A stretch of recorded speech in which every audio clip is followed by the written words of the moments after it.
Well, yeah, the hype train thing is actually just hiding the earliest messages, yeah. So are we here too early? Too bad for you. Wait, hello Tax, hello Wezo Zero, hello Book, hello Thomas Peterson, hello Adam, thank you for the prompts and 6 months, special lot.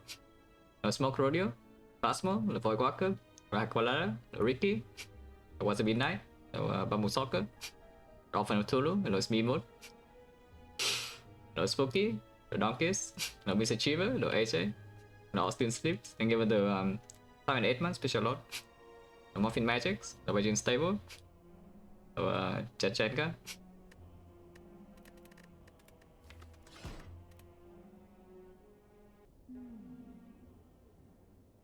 Uh-huh. 18 for Relic versus Common. 3 Elite X potentially, but the 3 Elite path is not super safe. Yeah? It's for 6 Elite into Floyd Elite. There is a fire in between, but then afterwards there's no more fire. The safer option would be here, fire into Elite. Elite is forced, by the way. You cannot avoid the first Elite no matter what, so you have to be strong enough for that. That is okay though, because we have 3 fights before the shop potential. If you are strong, you can take like 5 fights here, or you take 4 fights ignoring the shop. And then the safe part would be fire into Elite, into fire here into second Elite. Bunch of question marks, but not that many. And then you have 2 fires to Elite. And the second fire also comes before the second Elite, so if you need HP, you can rest. I think the entire right side of the map is out of the question. It's you know, it's not even higher value, yeah. And then in order to make it to this fire, you need to kill the Burning Alien for 6 with, you know, like nothing really. It's kind of weird. No Open, no Papa, no Niche, no Steven, no Sir Couple, no Dido, no Frodo. Oh yeah, probably take Relic over Common, yeah, even though it comes with 18 damage, which is a little bit spooky. 18 damage or nothing, and then getting destroyed in easy hallways into the shop, breaking into a 10% fight here, into a horrible elite fight. I guess we would die then in that case. If I click option 3. If I click option 3 and oh, this happens, I might die in Act 1. Because the Relic does nothing, and then all these fights are terrible, and then the shop has nothing. This is question mark fight, everything sucks, and then the elite also is insanely bad. If all of that happens, I would probably die. So hopefully it just doesn't happen. Because I'm clicking option 3. Now, I mean, that's a relic that it's pretty good, so I would claim that the case usually doesn't happen. Yeah, usually. It doesn't mean that it never happens, but the chance of it happening has gone down like a lot. So we definitely take 3 fights here. I don't think we fights like we evaluate whether we are strong enough to actually do the Giga path or not. Like taking 2 advanced always into, you know, like just farming the absolute crap out of this act. But we start with 3 fights.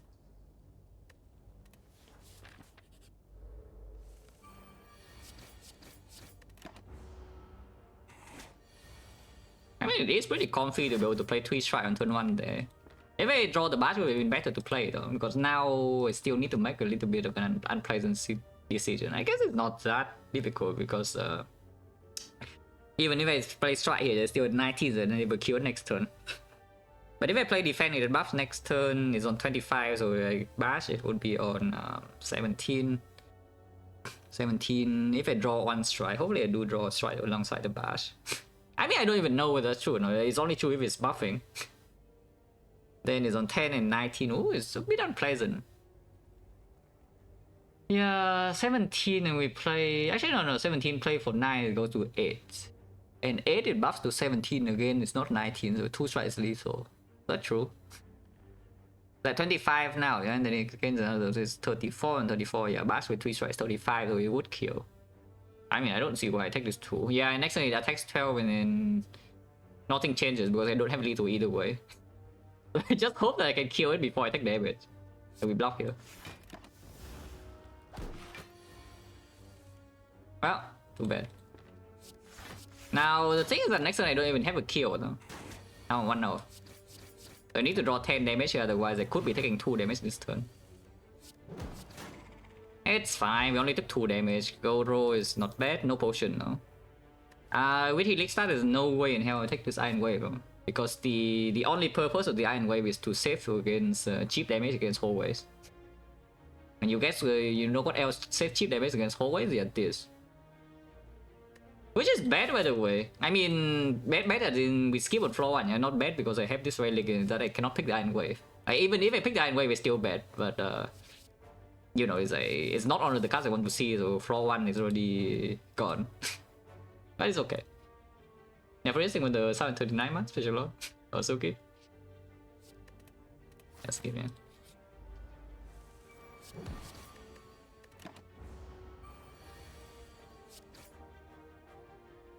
I mean, I don't see why on earth they would not use the Helix and just play 2 strike with Vaughn, though. And then it goes to 10, and the next time either full block or kill. I was playing double defend and preserve the Helix, but then next time I could just not draw any damage, and then I'm sad. The anger. Headbutt is just better though. Right now we don't headbutt anything, so you know. On this floor, if our deck doesn't have any additional attack, then anger outperforms headbutt. I sure hope that's not the case. I just see like, a good attack here to pick, and then we headbutt the whatever attack, and then later on headbutt is like way stronger. Headbutt. No Panacea, seeing red? Nah, seeing red doesn't play until like way later, and right now you could claim that Helix is so incredibly strong that you don't care about anything in Act 1, but if your deck has no other cards, then that's just not true. I don't care about greeting Seeing Red. Seeing Red is not one of the things I care too much about carrying for later. Likes on floor 1 with the path I want to go to that doesn't even have fires, I don't think so.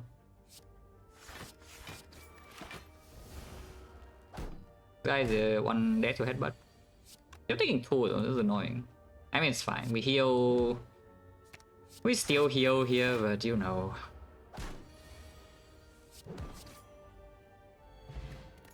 Oh, come on. 3 fights, no potion. You want against 1 out of 8. I mean, sure, the Helix blocks a lot though. This number is a little bit fake because without this Helix, I wouldn't play 3 strike and turn 1 of Jawworm, but being able to kill it later on does also mean it probably saves a little bit there as well, yeah. This number is a bit fake, but it's still like pretty good. After that, I think with the 780 man special lot. I mean, it's just inflame. There's no point taking the pommel with the inflame here. Even though pommel is definitely better later, I don't care about later yet.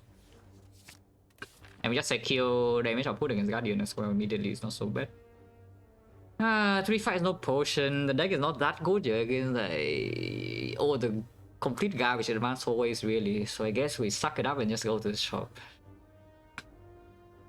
Which is a shame because I mean I know this could happen for sure, and we part with to cover for the case where this happened, but taking the Helix and still going to early shop is just a little bit sad. That's fine. I don't really want to find out what the hell is in here. But I do want to take this portion of the map. Do I think so too little fight if I go here? Not really, right? Because we still have 3 elites and then 2 hallways fight, so 5 more card rewards. 5 card rewards plus 4 relics potentially, and then question marks at 3 question mark usually half of the time there's a fight as well. And then of course we're going to shop, and here I'm just buying a potion, but I guess if there's a card I can buy a card. But yeah, the freaking evil 12%, and suddenly now I have no low roll insurance against these flaws. That's fine, I go here. On sale. I mean, if on sale you must buy, right? Because it comes with a shockwave. And these potions are just saving a little bit HP. I've got this potion into Sentry is pretty good. Or even against the knob. This potion against the knob actually is exceptional because it guarantees that you block the big hit. So if you have the block potion, your knob fight cannot go wrong, really. Okay, it can. Like, you can fail to kill it by turn 4. Pretty rare though, but it can, you know, it can happen. If we take the drop kick, yeah, certainly could still be taking a big hit against the knock. Having the drop kick in the deck is pretty freaking good though, I would say, but is it so good? Now that we already started the run with Inflame Shockwave, do I really need to have a drop kick? It is pretty freaking good immediately, let's not get it wrong. Because we do have the Helix to play the Bash and the Shockwave like, earlier in the fight. A bit easy in hallway fights too. And dropkick just works. And then when the dropkick works, a Giga cut.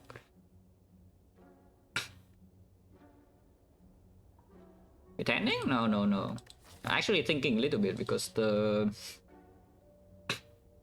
combination of bad knob into bad sentries could be a little bit weird, yeah?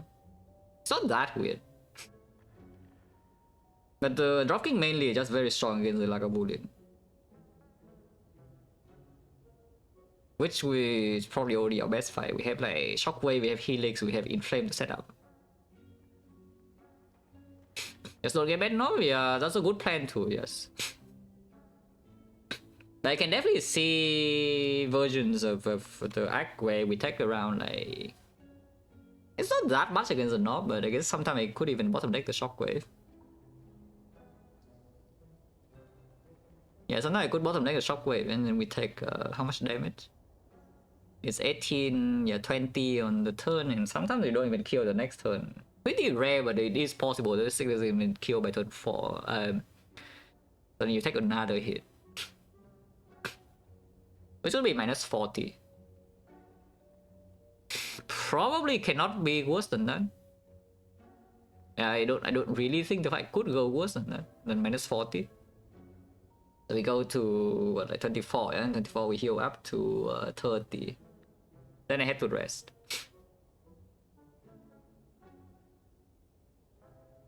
That's like a very, very tiny chance, and it needs to be exactly that. Against Sentries, it will just kind of hurt no matter what, though, even with the Helix, like with this deck. This deck is not good against Sentries. Let's just get that clear. Which is why I'm saying like the combination of Sentries and Bad Knob together could be quite threatening, like in this path. If I take the greedy choice, that is, like, if I take this, then the knob is always going to be fine, and then Sentry is like, yeah, it hurts a little bit, but who cares? And Spire 2, the devs claim that it will, the first version is like in March. Or a Thursday. So, you know, hopefully it's not delayed or anything.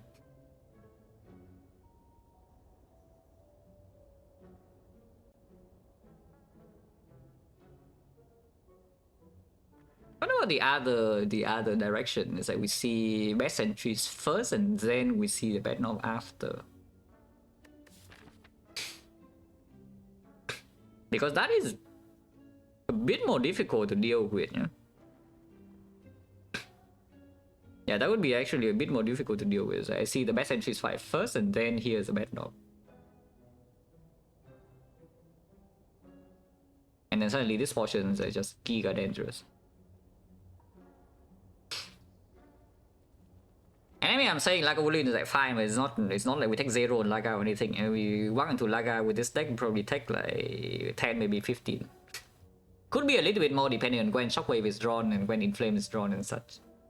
But it's not that we want to Laga with heal or something. Like, we still need a little bit of HP. Ah, freaking 12% is so annoying. Yeah, freaking 12% is so incredibly annoying. And the Rocky is not necessarily even so good against the Guardian. I think I would buy the potion. I think I will actually just buy the block code. Hopefully I do have enough damage against Laga because I'm just disrespecting Laga here. The dropkick is a lot of damage against Lagavulin.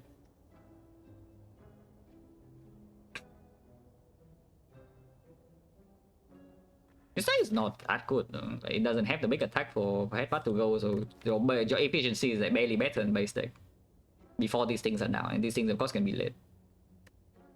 But 12%, yeah, 3 fights, no pots. The usual, you know, 3 whole wave fights, 0 pot. Yeah, I think I buy the block pot. Wow, thank you. Would be nice at 1 floor before, but sure. And we go here. And hopefully not like giga stupid, but I think I go here still. Especially after buying the pot.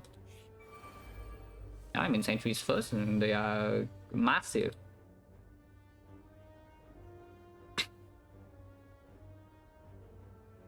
Which is pretty freaking scary, but so what actually needs to happen here is that I probably cannot use block pot no matter what. Because this block pot generally is for the knock fight, it's not for this. So even though it potentially is painful, potentially can save like, a little bit more than 12, I don't think I care. Bottom line is that no matter what happens here, do not block pot, I think. Unless I'm dying, of course. If I'm dying with 64, then you're sure I will block pot. This side will hurt. Yeah, especially when they don't draw Inflame or Shockwave turn 1. But I think we use Helix, yeah, like playing double defense to keep the Helix makes kind of negative sense. Even though they can claim that maybe 2 energy on offense is worth it more next turn because you know you play like some Shockwave or you play the Inflames and all your attacks are stronger. I think I don't care about that. I think we just need to reduce this guy's HP. And Shockwave also applies like weakness, blocks 3, so it's not the worst. And we do Blast Strike in here, it's only 14 damage on 29.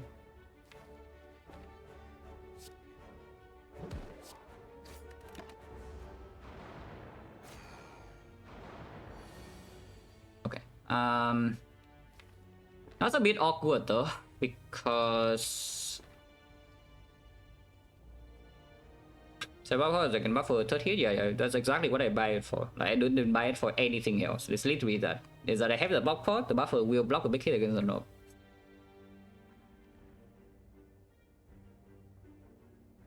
That's the only use, and so I don't really use it until you know everything else is safe. So like here, if I play the headbutt, I shuffle nicely. But if I play the headbutt, I mean, I'm pretty sure Inflame should be played. So do I not play the Shockwave or not? I would take 3 more this turn.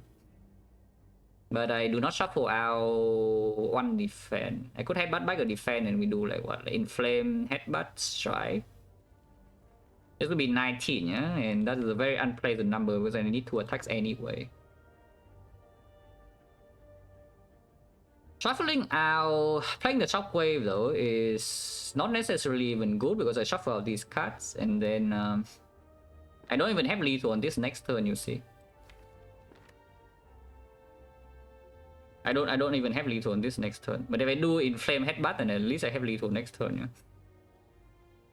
I don't need to play double strike though, so the headbutt is probably on the days. And this turn will be like, yeah, Inflame, headbutt the days, play strike, yeah? And the next turn we just have 2 energy here, take 5 damage, get tax, and then Shockwave is not played at all. Which is not even a super good redraw, this Shockwave. But playing the Shockwave right now makes not a lot of sense, unless you want to not play the Inflame at all in this fight, which I think is just stupid.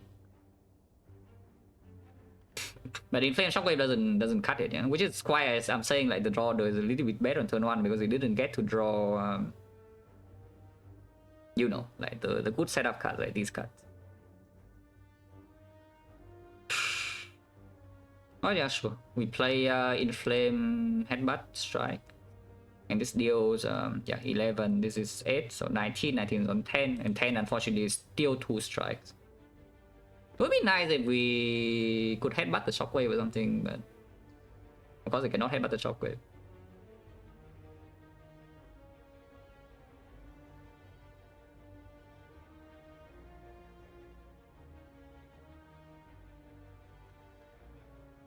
Oh, maybe Rockland. I mean, I do not like this kind of messages, so you know, it could be one.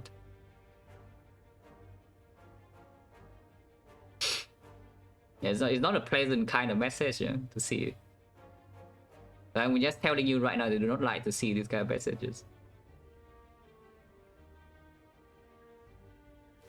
Because this guy's freaking rolling big as well, yeah. Everything just sucks. But yeah, here we just headbutt the days, yeah? And the next one take 5 and then probably get Giga attacks after.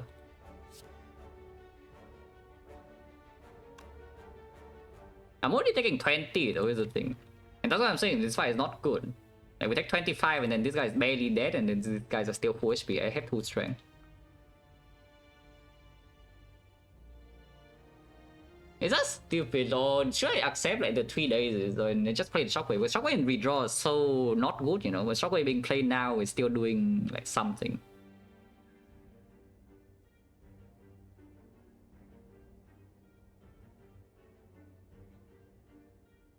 I mean, of course, Inflame needs to be played. This deck is not good enough here.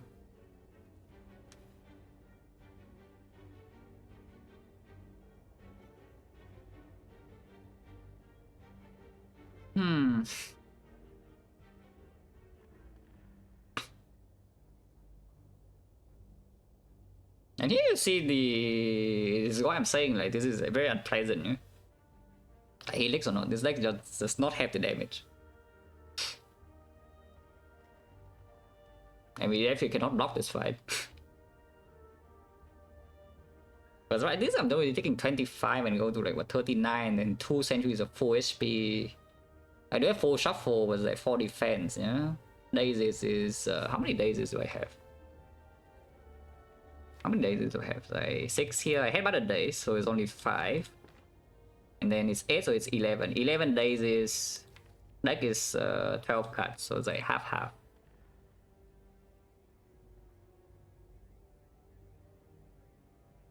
Well, it's so good to not shuffle here. The main idea is, first of all, you can exhaust the days for quote-unquote free, and secondly is that if you play Shockwave, you don't even kill a sentry next turn, so you get 3 more days in your thing. You block 3 right now, though. You do block 3 right now.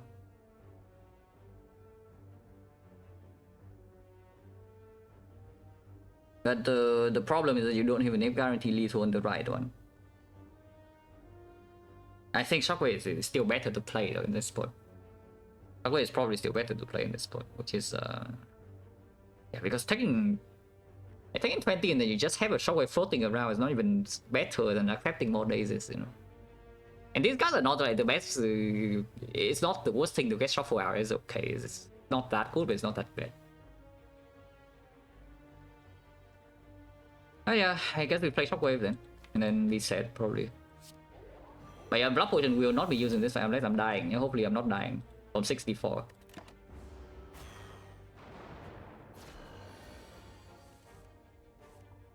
That's the days anyway, so this turn just defend and double strike here. SP number is also very awkward for these guys. Hopefully I draw something. You could claim that you play double strike here instead. Oh god. Oh, I might actually die from 64.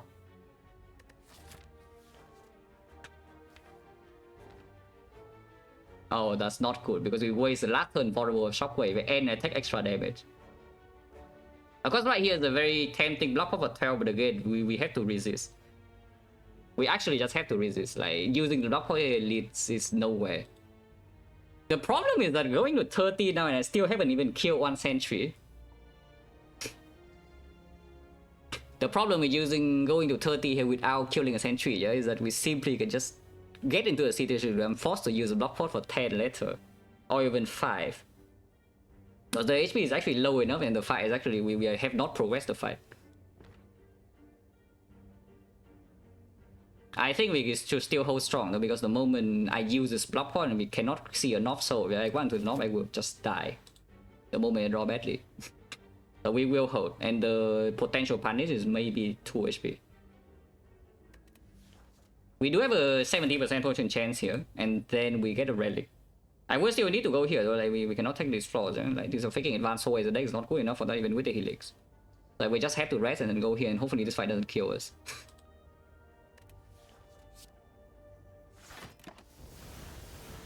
Oh my god.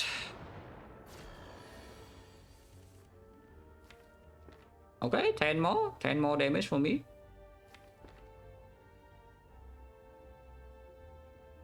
Oh, this roller is like complete crap, holy shit. Like in 2 cycles. It's actually complete utter garbage. Now what? Because the bash doesn't even lead anywhere unless I bash and headbutt the bash and take 5 more next turn. Is this lead so bash is 25? No, it's not.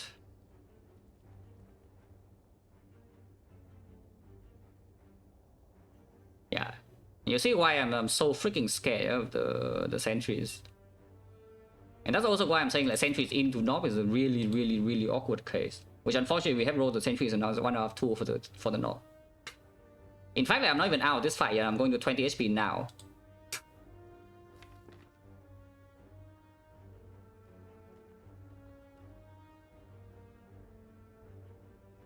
What the fuck is this draw though? Like, that's a bit unreasonable though. Like, to draw like this. Like we only see the worst fight and we also draw like utter crap in 2 draws, 2 cycles. And also no potion, first 3 fights. This is the bottom pot. And maybe you by drop kick your draw does like way better, you take like 20 damage here. Now what? We can... Now if I do like strike headbutt, yeah?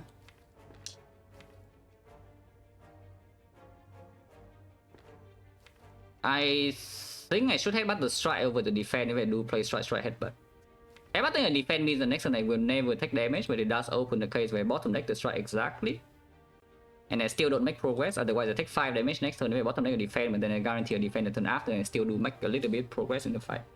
So we go down to 50, we go down to 20 and we go down to 15 maybe, but then afterwards I can do something.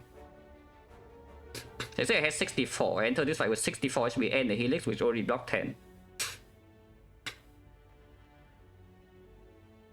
The Garvis I'm going to red pitch a lot. But the draw is actually this bad. Like both in the initial cycle and then the reshuffle.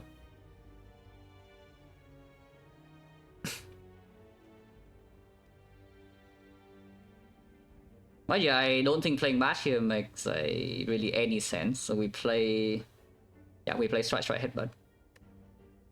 Now where do I put this 19 damage? Because next turn I'm just blocking. And if I bottom deck a defend, the turn afterwards I do have some blocks still. The awkward thing is that this number is also exactly one behind, yeah? Then we take 10 here and then we take 5 next and we take 5 again and then suddenly I am on 10 HP and you know what happens when we're on 10 HP in a Sentry fight. Yeah, terrible things. If we're on 10 HP in the Sentry's fight. If we have 31 HP, then, you know, situation is not that bad. But I have exactly 30. I guess I could have like less than 30 as well, which would be worse, but you know. It would be like, just like insanely bad.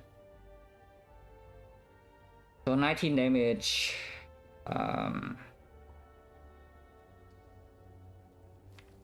Put a strike on draw. And next time we draw, let's say I draw double defend, it means the turn afterwards I go blind. But how many days do I have?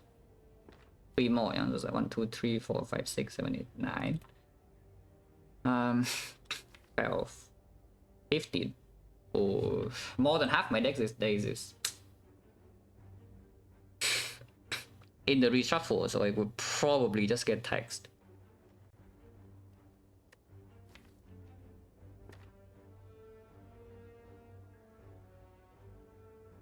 Is there any bash headbutt on the middle line here?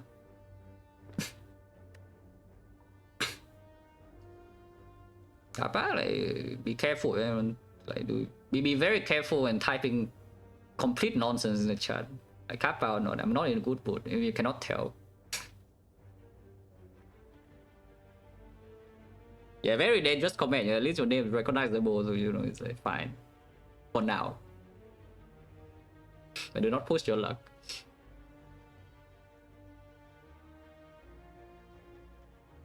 Is there any consideration for something like accepting 3 more days, yeah? That we bash headbutt in the middle, for example. Or I could even bash headbutt on the left guy. Does that lead anywhere? Because 26? No. Yeah, that would be 26 damage, and then we put a strike on top, you can kill this. Is that so bad? 3 more days, but then I make a lot of progress on the other guy, yeah?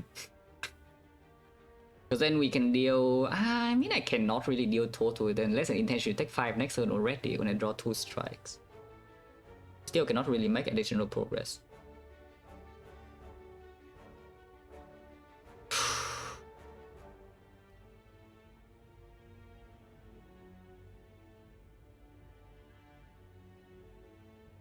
So what am I trading? I'm trading 3 days for... Is it 19? And then maybe I would just play a strike next turn. I could just bottom deck the other strike and I'm forced to play, yeah? So it's only 26 damage. Instead, I could deal the other line is 2 strike and a headbutt. So it would be 19 and then another 8 or 27. I would lose 1 damage if I do not make use of this vulnerable. To make use of vulnerable, I must pay 5 HP and I gain, yeah, it's like 3 damage or 5 HP. I mean, the 5 HP I might pay anyway, but probably not. Okay, it just doesn't make sense. it does not make sense to play Bash and Headbutt here, unless it meets some very specific thresholds. So we can check that too. Because the Headbutt strike here 19 and 22. 22 is in 3 strike range though. It is in 3 strike range. In fact, like Bash strike is also 22, yeah, exact. So if that's the case, I think we just play the standard line then, which is yeah, it's like strike right and probably Headbutt Bash middle, I would say. Yeah, Headbutt Bash middle, what does it be? Because the number threshold is just better. Like Headbutt right, Headbutt strike on the left is maybe a nicer turn count, which I'm not even sure whether it's true or not. But the middle I actually missed like a lot of threshold. We save 1 energy usually. I think I will Headbutt strike instead of defend though, because Headbutt in defend here, and if we bottom deck defend mana 6 next turn, I'm actually just done for. I'm dead. I think I need to Headbutt the strike.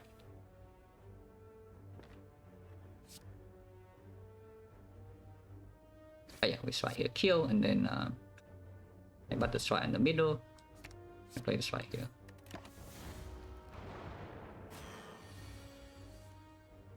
Oh, that's fine. At most we take 5 this turn, usually we do kill. That's not actually good by the way, but sure. We are on 10, and you know 10 is an unpleasant number, yeah? Yeah, 10 is an unpleasant number. And the Headbutt is here, so I cannot guarantee that we have a defend in 2 turns, and there's a lot of daisies here. So we have 2 turns to kill this on 34.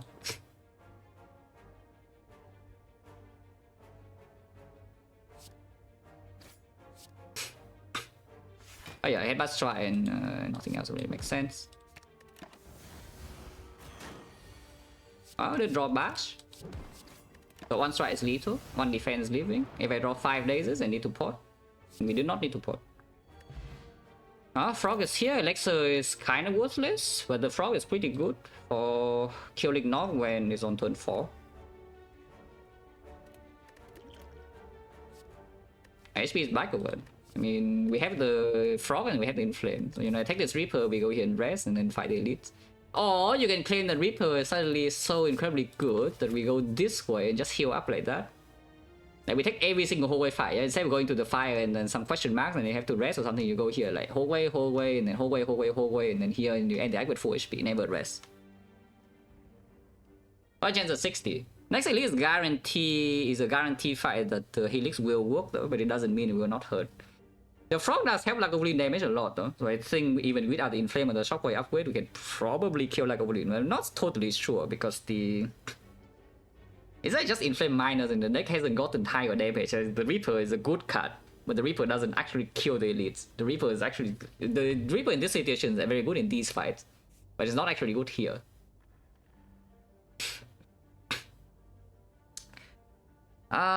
The problem with upgrading here though is that the upgrade is not guaranteeing that much value. Like the Inflame upgrade is nice and all, yeah, but it doesn't... It usually means I still leave the elite with pretty low HP, all things considered.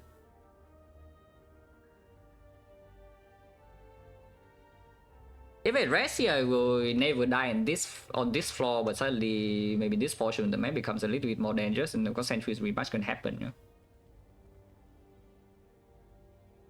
Going this way, so many things can go wrong, and I'm also losing 1 elite. The average guys of going here is I'm full HP.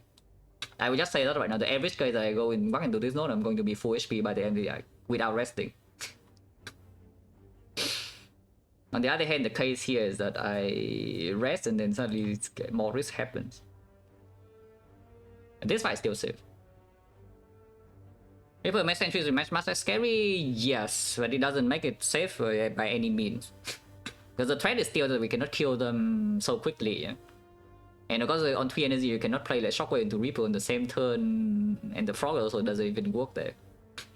The Reaper gives you like... It is kind of like a Flame Barrier. Reaper is a one-time use Flame Barrier, not fight. That's what it is.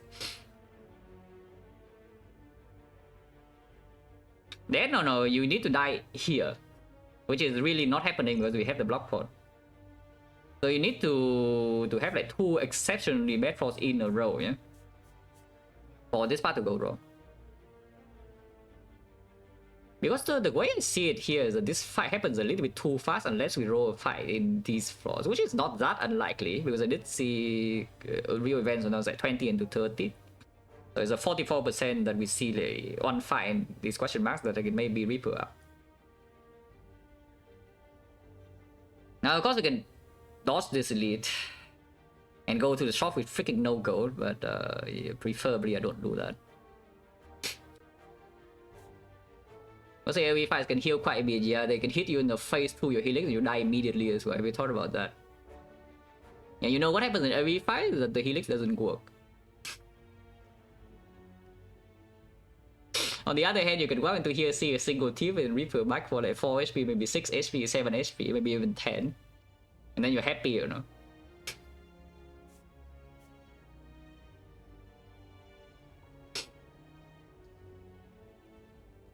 I think I should still go left though. I think I should still go left. But if we go left, we have to rest, yeah? If we go left, we have to rest.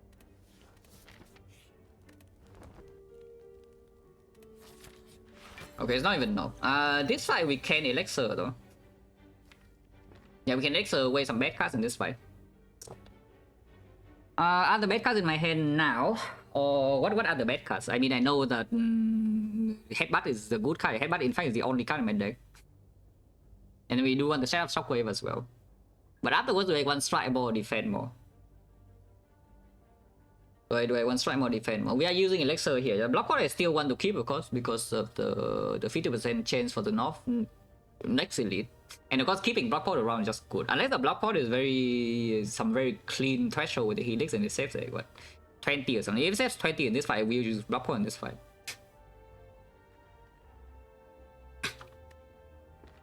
With this order, yeah, I think I'm happier to see Lagai here over Dog because we didn't saw once again we didn't see like any setup on turn 1 here. But yeah, what's the thought around? So how big is this Reaper healing and can I even play the Reaper because I don't have any evasion damage in here, yeah? We cannot waste the vulnerable turns. So how much do strikes do with vulnerable frog?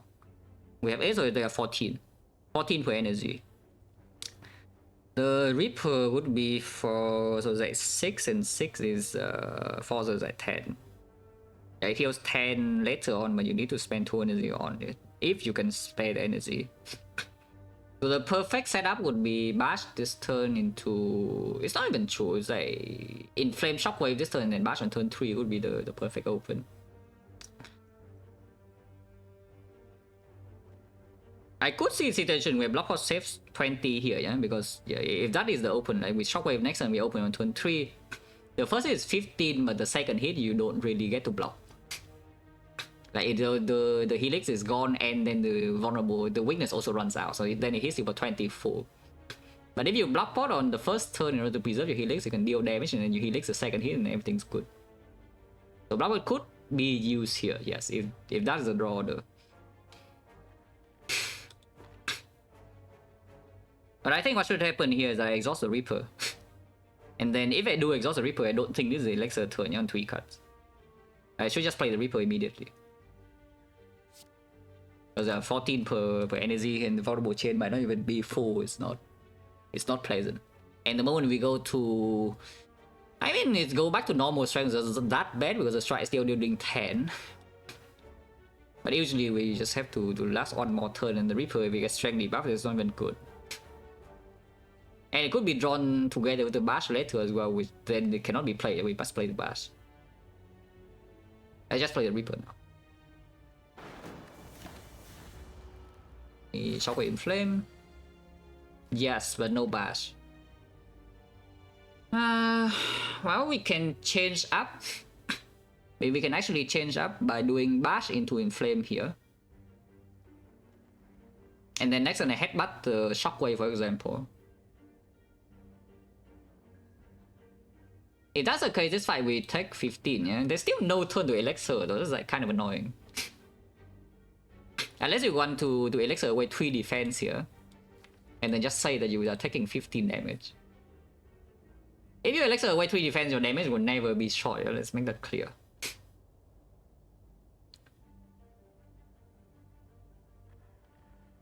And then you are taking 15, maybe 10. But depending, because you still have 1 defense, you could realistically maybe use block for 15 as well. Oh, this was like complicated still. Because honestly, I don't really see why on earth they would play Inflame Shockwave here though. Inflame Shockwave here means that we headbutt the bash, yeah? But then isn't it just better to bash Inflame now and then headbutt the Shockwave later? If we cannot block the second hit, I still don't want to use block pot. And we just accept 15 damage here. Potentially. We go to 23. 23 is 29. We do have 1 advanced hallway and then 2 more relics, yeah? To maybe heal up a little bit before this. And against Sentry, because we do have the triple heal potential now. And against the North, we still have enough HP to take 1 big hit. Because we still have the block pot, yeah? So I block pot the small hit, we helix 1 big hit, and then the second big hit never kills me. If I only take 12 damage from this fight. If I only take like 15 damage from this fight. It just makes sense, right? To bash into Inflame, the next turn we wake up and elixir away 3 defense.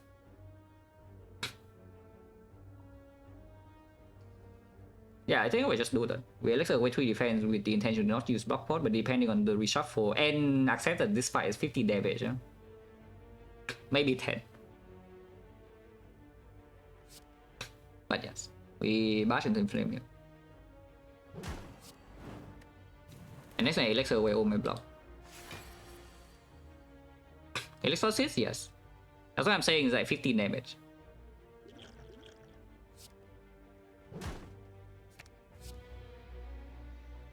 Oh yeah, we elixir away all this block. I don't want to draw this. Away.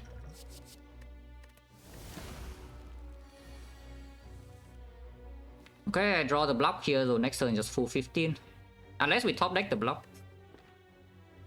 There's a 50% chance to draw block this turn or next turn. Drawing block next turn is better. Because after elixir away, after playing elixir on 3 defense, there's no way we're short on damage from here. There's absolutely no way we're short on damage from this point.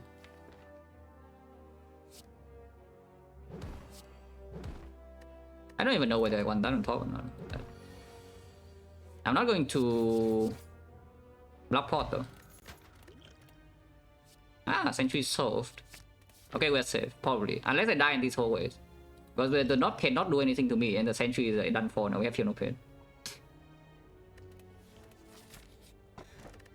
Ah, potion.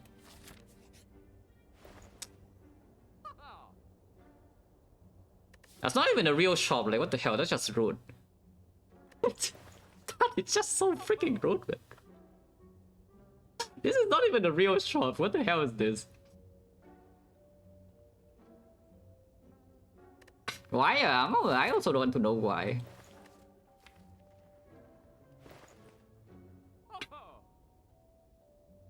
Well, I mean, this thing is on sale, and yes, the Guardian is not safe.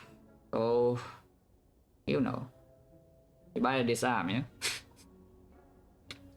This blood for blood is like okay, but blood for blood healing is also a little bit weird in hallways maybe. It's not that important in hallway fights, so because we have the Reaper and we have the thing. Is that you have Helix Reaper, you probably don't need to respect hallways that much, yeah? But yeah, like this blood for blood is not green either, we don't have fires. At the end, the we can upgrade Shockwave and Inflame. And the Guardian is still not actually exactly safe, even with the Helix. I just take the disarm. It's on sale. Or you can remove. If you are like Giga Degenerate here, you can remove a strike. I don't think I should be removing a strike in this spot though. On sale. Yeah, now of course it's a fight. Just hit this. Any Inflame Reaper? We know Inflame, but sure. It's still Reap, yeah.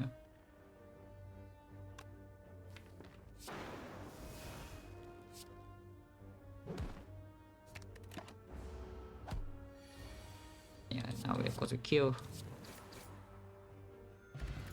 No potion, yeah, Twin Strike, you're a bit late. I still want an attack though, which is this is like maybe the most unpleasant attack to see in this spot. Because I don't freaking have an inflame and I need an attack at some point besides the headbutt. So does it get it or not? Because it serves like a... It does serve a purpose, yeah, I kind of need to do in Act 2. What chance got? 1, 2, 3, 4, 5, 6, and we drop... I bought the block pot. So we drop Elixir, we drop Energy pot is only 2. So I'm still at 60%. Okay, fine, we take the Twin Strike. Blade Dance, I wish it's a freaking Blade Dance. This thing is more like... What is this? What is the equivalent of this? Maybe Dagger Throw. Yeah, it's just a mediocre cell attack that works with one of the good things later. Yeah, but it's not even that good with the good thing. It probably is Dagger Throw, which is bad. That equivalent. But yeah, sure, let's try. Why not? Yeah, his deck looks like horrible, but we have a lot of resources for late game. So even if I don't remove and the deck doesn't have a lot of draw, it usually is okay. Because the relics they cover for a lot of output and the Sentinel puzzle, it's like saving myself from bricks a little bit, and in hallways I can Reaper out. So I will just trust the potion that carries my late game as usual. And take this crap.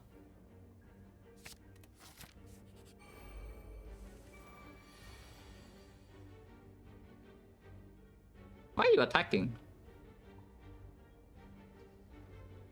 Oh, isn't that unpleasant? In order to save the Helix here, I need to spend 2 energy on block.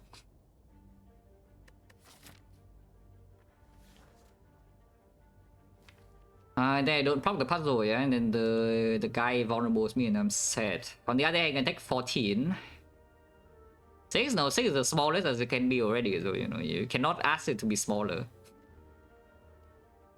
6 is already the smallest it can be. Yeah, playing double defense and not taking the puzzle seems like a recipe of a complete disaster, yeah? So we should probably just must try this and then cry a little bit, but it's fine, I'm healthy enough. Ow! Ah, this guy's dead. Because I didn't do the thing last turn, you know, this that. It's dead, yeah. We headbutt the defense because there's no block in here, and makes the next turn we can headbutt, we can shockwave defend. Unless you tell me like we Reaper and next turn nothing can go wrong because they attack and I cannot play my attacks and this is my draw power. Okay, bye.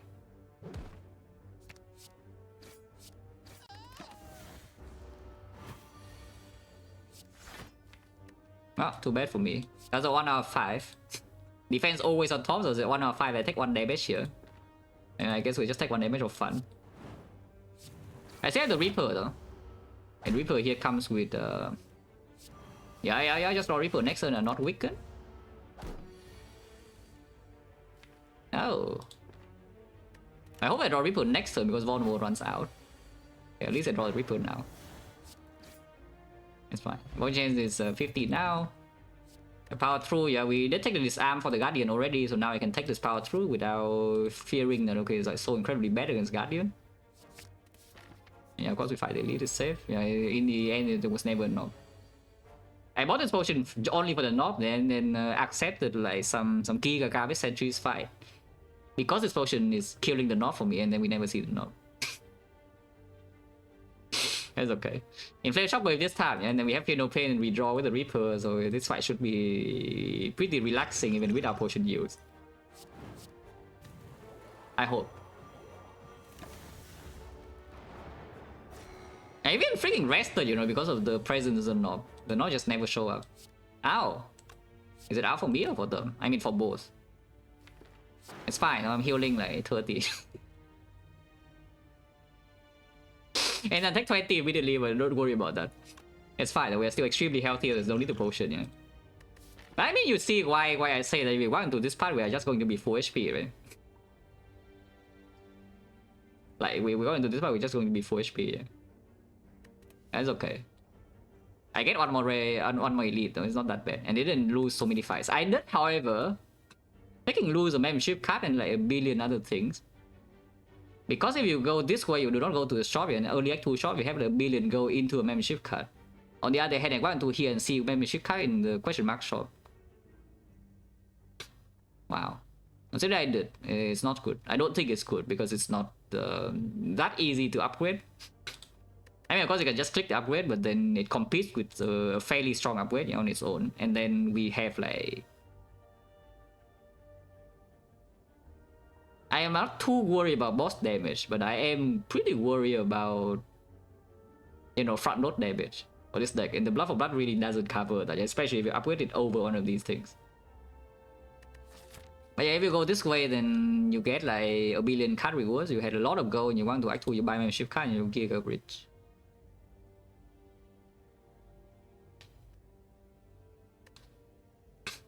Well, Blood for Blood in minus is complete garbage. I'm telling you that. For what I need to do in this run, Blood for Blood minus doesn't really do it. Twitch minus can do its job though, but Blood for Blood minus doesn't do its job.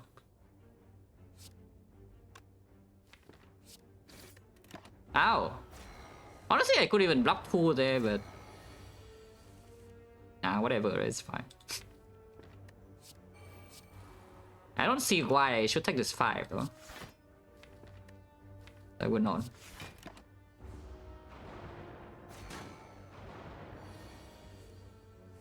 Yeah, now the Funeral Pin is solving the sentries as usual. No, but actually, though, of course, it solves sentries and damage is low, yeah? That's a Funeral Pin.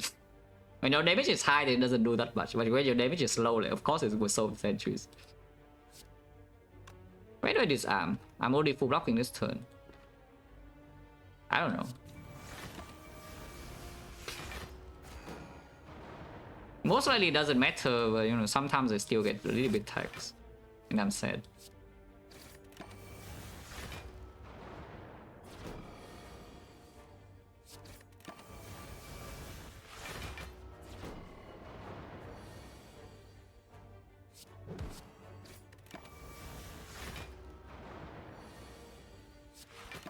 They don't even need to play that, but just disarm.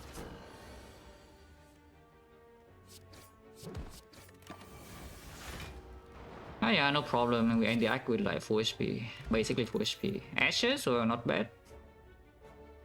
For the medkit. Intimidate. The enemy is very intimidated, yeah. It's not a super good combination with the Helix. Because the kind of intimidate is just like you know, draw an early turn, it saves you a little bit cheap damage while you make progress because you spend your rest of your damage on damage. The rest of your energy on damage. Like here, cheap block on turn 1 doesn't matter. Yeah? Either you full block or you don't.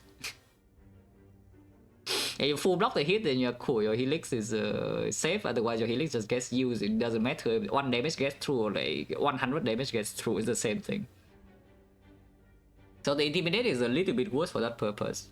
It's still pretty good on the puzzle turn, of course, because you know you take the puzzle and then the Intimidate is drawn usually in every fight. Because if your puzzle procs on turn 1, it just means that you know you are being hit multiple times. And on turn 2, the Intimidate weakens the old targets and also deals AoE damage potentially. And later on, it strips artifact for the shockwave. Later on means that we want to baseball first floor of Act 2 and then it strips artifact and can apply vulnerable so it can die.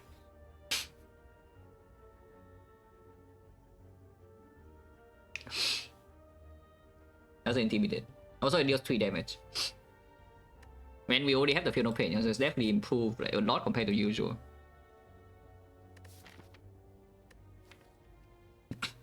This deck is in Snecko, but I wouldn't say that just because I have an Intimidate in the deck, suddenly Snecko was bad to pick or anything. I don't think I mind. I think Intimidate is just fine to add.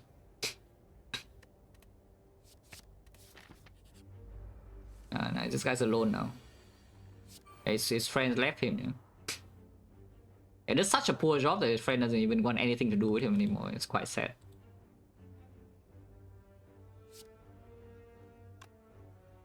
Do I disarm or not? I could headbutt and then power through.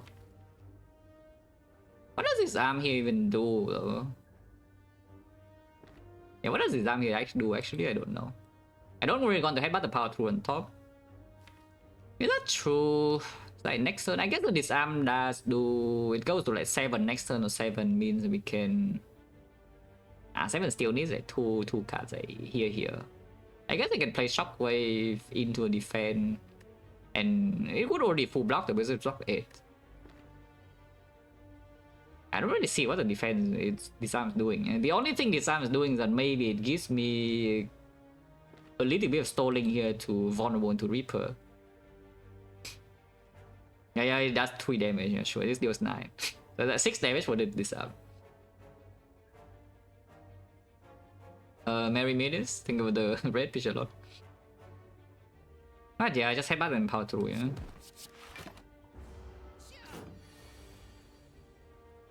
My bad.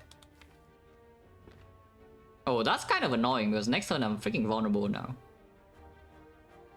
I mean, it is also vulnerable, so I cannot full block this turn because I didn't draw any of the defense or Sentence Vein or Intimidate. So I'm vulnerable and I don't even have Puzzle yet because Helix blocks 3. I mean, it's fine, it's dead, but I want my Reaper though. Can I... Is it positive to wait for Reaper here? I'm taking... Yeah, that's what the disarm is for, yeah, because we draw like this and then now I can accept taking the Helix and it's still... accept taking the Puzzle and it's still positive HP if I get Reaper. And well, now it's not though. Die. Whatever, it was 65 guys, 65 is okay, strong. Oh, it is freaking Reaper, yeah, Reaper limit break with happen. And Liquid Memories. You can take second disarm to make the Guardian cry, but I don't think I care about Guardian crying. I think I care a little bit more about me crying if I don't have enough damage. Just take a little bit break up with Inflame. I don't see what is wrong with it. We already have the Reaper. Like usually the condition to actually add this card to your deck speculatively is that you have the Reaper, and we already have the Reaper. In fact, I even have this potion one time. Server Soul Power through with the Ashes, yes. Wrong. Yeah, with Inflame now, yeah. Like with the limit break. We Helix into a Guardian, so I don't expect this fight. Yeah, thank you, limit break. It's fine though, it just secures scaling later on. And next time we have Helix with this guy never deals damage. Unless we get Invented and then he hits me again, then I'm sad.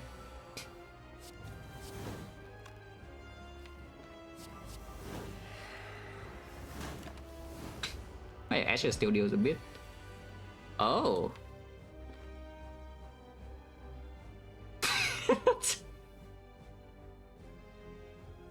Well, we're getting vented, whether I like it or not. It's fine, I have 65 HP, don't worry about it. And the Guardian is disarm. And the Guardian is disarm, so don't worry about it.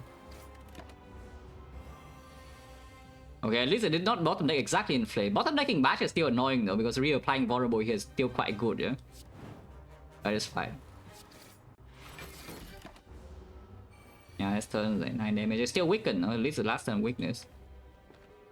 After this turn, it's fairly hard to apply Vulnerable at all, but we have 6 strength. So it's probably not that bad. Do I want to puzzle here? I'm not playing power through next turn, so why on earth do I care about puzzling now? I'm just taking the damage next turn anyway, no? I just full blow. I'm not going to play power through here yet, yeah. Oh, limit break. Also blocks 3. Also deals 3 damage, holy crap. Yeah, and now we puzzle 1 damage off. Ow!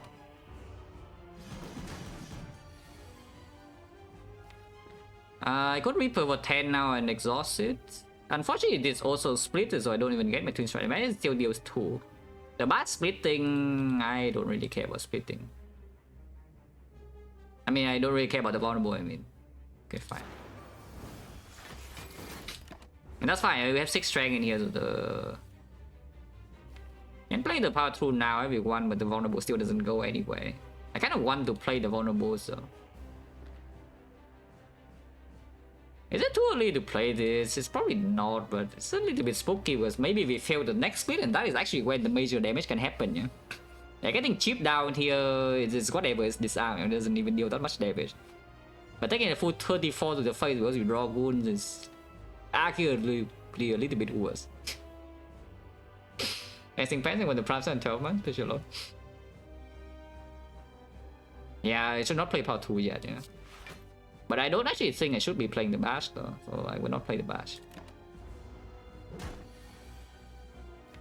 Yeah, just double defend. No need to headbutt anything here. It's only 3 times 4.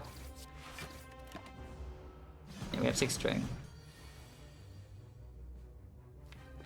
Well, next turn we don't have any damage, so you know, either of course we can split now, but the other choice is just headbutting and prepare to try and shuffle to defend, so I guess we just split now.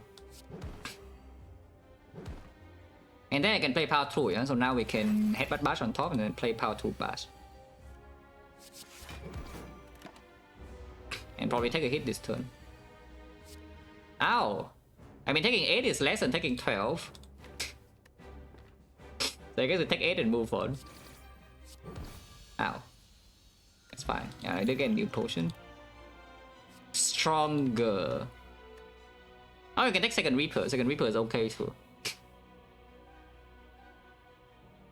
Not the best race. Of course, offering as usual, yeah? But besides that, there's like Corruption, which is quite strong with Ashes, Fear No Pain. The Feed Fire is exceptional with Ashes, Fear No Pain, and the Strength, and the Vulnerable, and the Puzzle. Like, Feed Fire is just insane. Holy crap. And of course, there's the Feed. I think taking Second Limit Break is a little bit stupid though, so if anything, we should take Second Reaper, yeah? Yeah, let's just take the Second Reaper. It's probably still good. And yeah, Snecko or not, it's still, Second Reaper still does fine. Of course, Bludgeon will be better if we know exactly that Snecko is coming, but yeah, it's nonsense. Mid. Is there any reason not to take this mid? We have Limit Break. I could have 2 limit breaks with a mid. Well, too bad. We have the power through, yeah? On the other hand, there's a Coffee Reaper, you know, we have double Reaper here, there's a Giga Chill, you have Helix. I think a mid is just better though.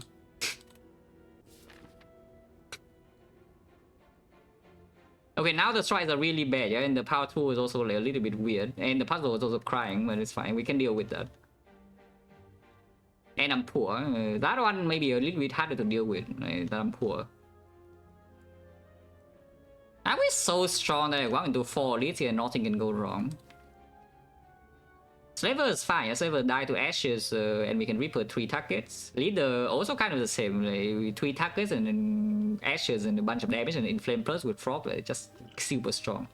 Both Stabbing have a Disarm and then some weakness and some vulnerable and potions. We probably can fight elites. I don't know about burning elite here though, because we have to commit by this node and suddenly I had to fight 2 elites and 2 advanced always in a row before the thing. But we can decide that after. Bottom line is I don't think I need to go to this shop with like only 193 gold.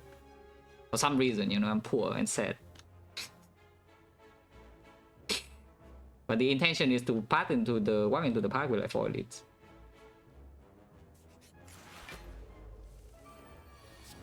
Well, that would this fight would suck, yeah. We have to take this hit. I don't have to take the hit though, so the fight doesn't suck that much yet. Maybe it could suck soon, but you know, for now it's fine. I don't see why I would not play this immediately. I'll probably just play this immediately.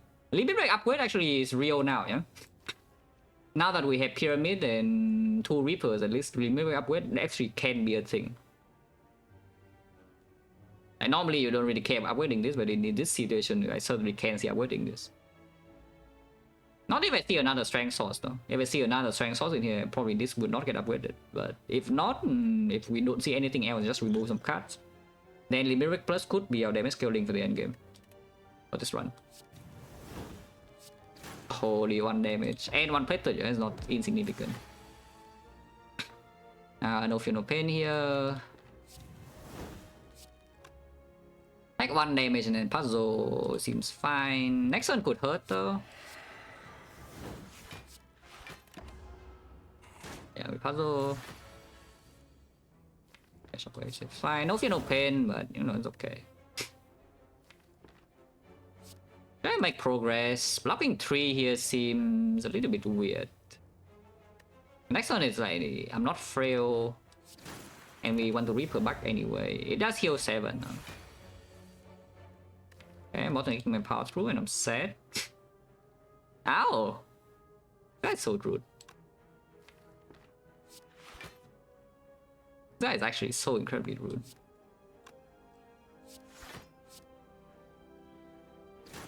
My Fuel Pain doesn't even do anything now. If I bash into Power Through, I'm just fine next turn, right? Bash 24 to do 14 on 25, and 25, 9 is 34, 34 into 26, yeah, okay, it's dead. I had to Reaper first though, so I only heal for 8. Can I do Reaper now into Power Through instead? And next time we kill with like headbutt into another Reaper without vulnerable, is that the thing? We deal 10 damage here, so on 29. 29, 38 damage. No, it doesn't work. Yeah, it doesn't really work. Huh?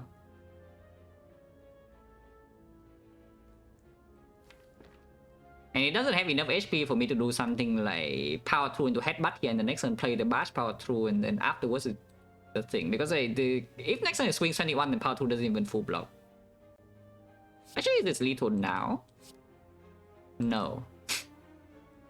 Yeah, I need Twin Strike for that, so it doesn't kill. Actually, no, with ashes. It's 26 and 40, no, 46, still 3 off. Yeah, it doesn't kill. Oh, too bad. Oh, too bad. So this is just a Power Through bash, yeah?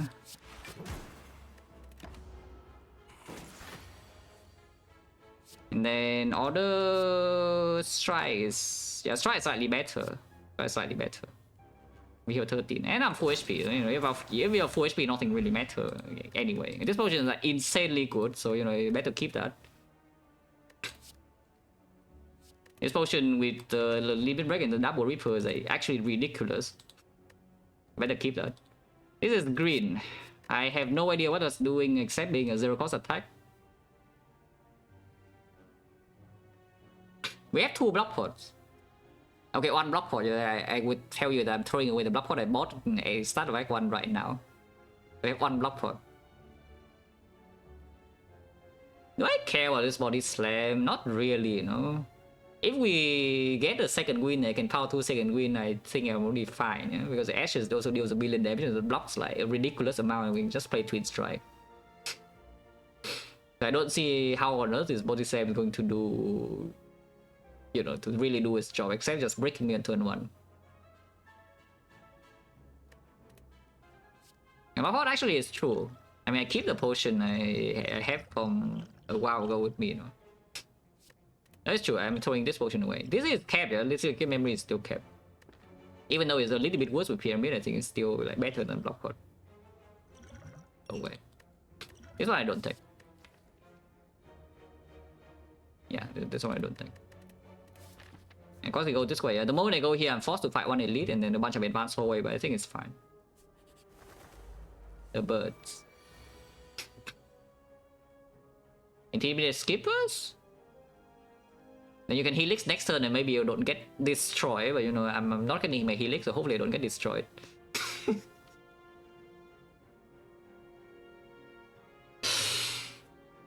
Not playing Intimidate here to intentionally take damage, to have Intimidate for next turn and get the puzzle. Like, how dumb is that, really? Because helix in this fight is not exactly the easiest thing to use, yeah? The thing is that this guy can just freaking buff next turn and then Intimidate is even land, though. And I have the shockwave draw anyway. Regardless, I'm spending 2 energy on damage only unless I play Reaper this turn, which I don't want to. Nah, we play Intimidate, yeah, we play Intimidate. Intimidated. I don't want to help out anything.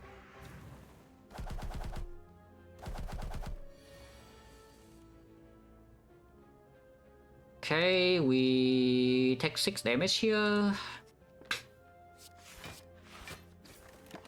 Could hit this guy instead, it doesn't really matter too much.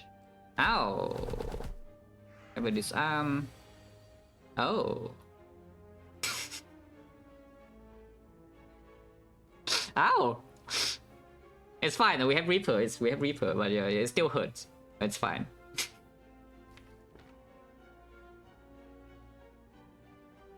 I just think with the prime sub in 11 months special lot.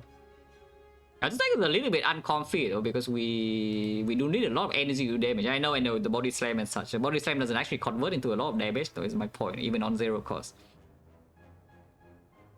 But I do need something to, you know, make it a little bit easier to play this. Yeah, the seeing red on 4-1. Yes, the seeing red.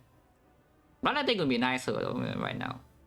Or we can just see like, the drop kick on sale would be nice. Yeah, the drop kick would be nice. So what is this turn? Shockwave probably needs to be played, or do we pair it with the disarm and the Feel No Pain or what? I think we just play Feel No Pain Shockwave, you know. It blocks only 3 and disarm is blocking 6. I think we are still going to be full HP regardless though. Unless Ashes kill them or something, but I don't think so. This is a lot of damage to take still. But yeah, like flame. Break. This guy is already dying though. It's fine. I don't even want to play this arm, yeah, because I want this guy to have HP for me to Reaper.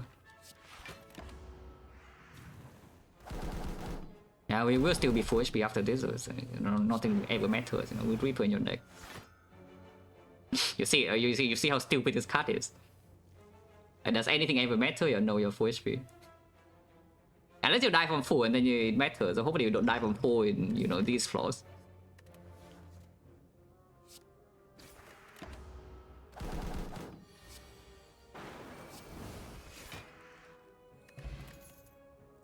These don't do anything. Unless you tell me Whirlwind something somehow on 3 base energy with Ashes already seems a little bit dubious. And we have double Reaper as well for AoE. I'm not even kidding. It's real. Like, Reaper is AoE. It already deals 7, you know, even before any strength. The Power Strike in here doesn't do anything at the moment. It will do something once it can exhaust now. I have a feeling that we see like a second win or something to exhaust now. We already win, no? For the most part. And at the moment we are like giga short on energy. I just skip. Ow. Pain with Pyramid, like, notably not a very premium combo. The town is pretty good, yeah, but the Pain with the Pyramid notably is a little bit bad. Until you see a Rupture and then suddenly you have Rupture Pain with double Reaper and you go bomb bomb. But yeah, we probably just take Menu Upgrade. And Menu Upgrade in this spot, probably Shockwave. Limit Break is not quite time yet, yeah. Even though we do have the headbutt, so you could claim the Limit Break Upgrade works immediately, but for now I still don't mind like Ashes damage and the Feel No Pain block a little bit. And for now, 6 strength is still enough to basically win any fight and also heal to full, yeah? So we do not need more than 6 yet. So I want the other benefits of this card exhausting at the moment. Yeah, it's probably Shockwave. I hopefully can heal up a little bit here. Taking 6 and hit the puzzle, that's fine. Oh, he looks so good. My tongue's with the Pyramid. That's kind of insane, no? Like, if we take the Pain with its Pyramid, even though I know we have 2 Reapers and whatnot, yeah? That's just kind of insane. Because the thing is that if we survive this part with the 2 Reapers HP already, because I don't really think the Tongue is actually positive HP in this part, you know? And if we already survive this part with the double Reaper, I am claiming that the run is probably in a good enough spot that you don't need the long-term value of the Tongues. And I don't even know whether it's long-term value or not, yeah? I have the Tongues in this deck over like just on remove. Because we don't have a way to get rid of things in hand yet. Like no second win and such. And all of these cards are complete utter garbage and should go away from the deck. And we just triple strike the avocado and then move on, or probably, right? You could try here, but then your HP value just your Reaper healing just goes down and then you get vulnerable and then everything sucks. Also, yeah, you Helix on turn 1 as well, which if you draw the Pain here, you're like giga set. Once again, if you're playing Shockwave, you can also not Shockwave, you can play Intimidate this turn instead, which maybe is just better. Intimidate into this arm here, and you're blocking. Probably playing Flame now. Even though it takes a little bit more damage, at some point the Flame needs to come down. Yeah, and once again we just say, yeah, the Flame blocking or the limit break. And yeah, can power through into Reaper now. You can also just not Reaper this turn, we probably should Reaper. If I do headbutt into Reaper, this guy heals 10. Also, I don't really want to headbutt to Strike. Or maybe just play Strike Reaper. You could also like bash power through or something, but we have another Reaper, so I think playing this line is fine. Even if it doesn't make it this turn, we're still okay. And then yeah, it's dead. We are full HP. Everyone's happy except the Avocado. Avocado is not very happy. Is this lethal? 19 plus 20. That's 1 damage off. Yeah, cool. It's fine. Huh?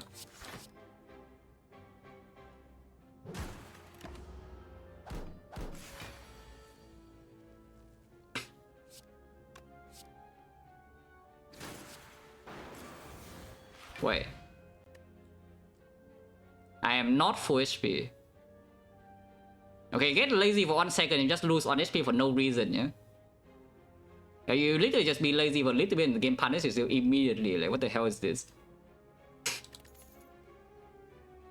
Is this my strength? It's pretty good, actually. It's not green, though. But it is pretty good with 2 Reapers and a limit break.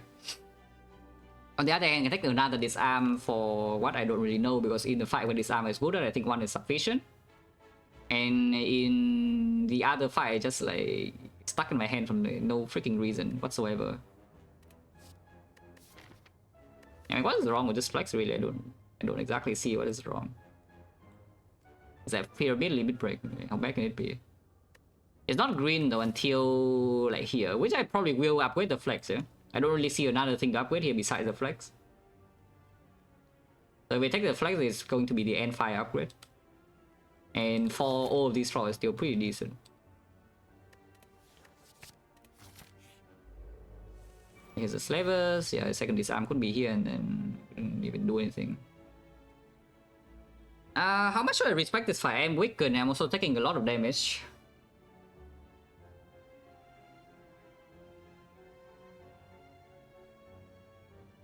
We could preemptively use a block pot here if you are worried you cannot Reaper back to full.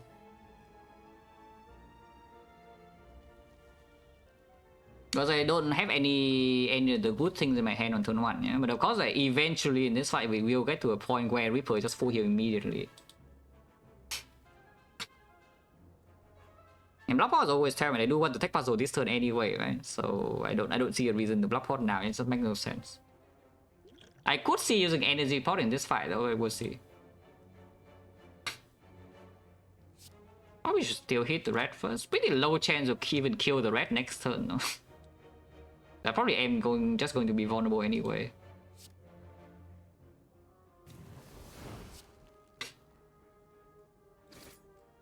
This defense doesn't do anything except getting out of my hand. So do I want the defense to get out of my hand, because defense in hand is a pretty bad card. This defense is actually a pretty horrible card in my hand.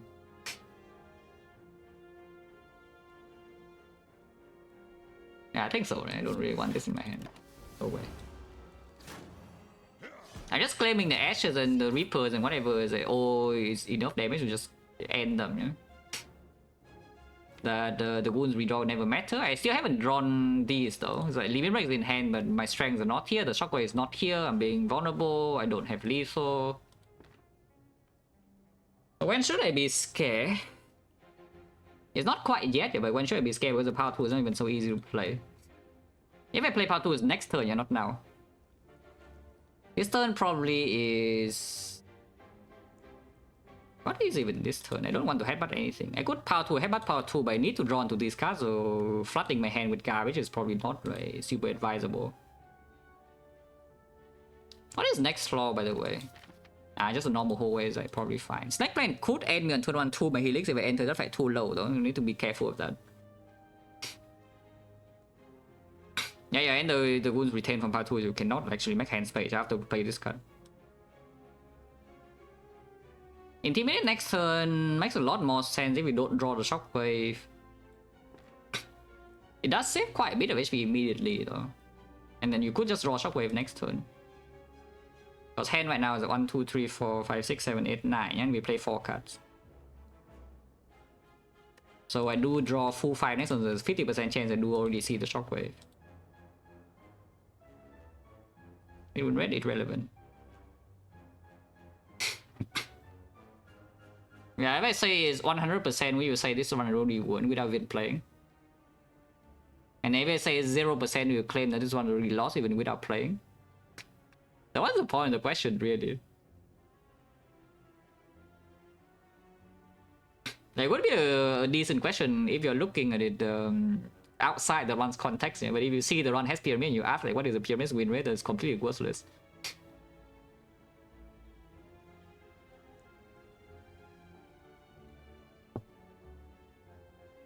I think I do play Intimidate now. So it's like Fear No Pain, Intimidate, and then 2 more energy on something. Like, it could be Strike, it could be Defend.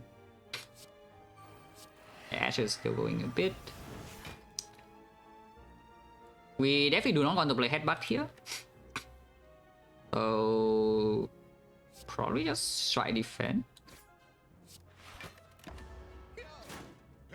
Don't have any strength yet, so this try is not that strong. Defense always 5. Okay, let's draw Shockwave last card though. And let's draw Shockwave, this is the last card. So I'm not going to like die this turn even without potion use. I don't even need to block pot either yet. We have a 40% chance to draw flex next turn and I'm like giga chilling. Otherwise I could kill this right now, right? With the frog and yeah, 3 strength frog vulnerable. I can kill this right now to block 15, but then I also lose a Reaper heal.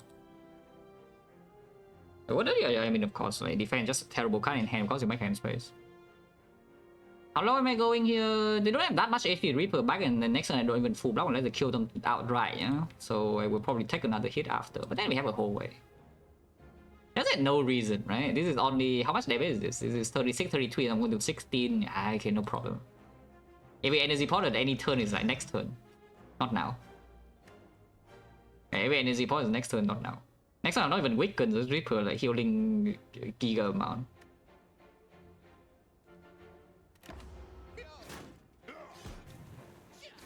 Any flex?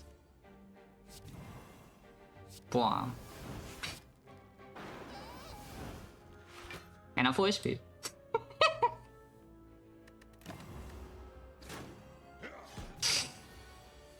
Also, I have a second Reaper. Yeah? That's the reason I play the line ended. Because even if we did not see the flex there to limit break, it doesn't matter. You know, I just play second Reaper and I'm full HP anyway. Like, even if I do not land the flex there, I just play the second Reaper and I will still be full HP. And this guy is dead either way on that turn. Actually, no, it's not. Maybe without flex, it doesn't die.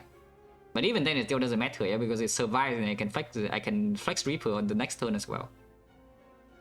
Die.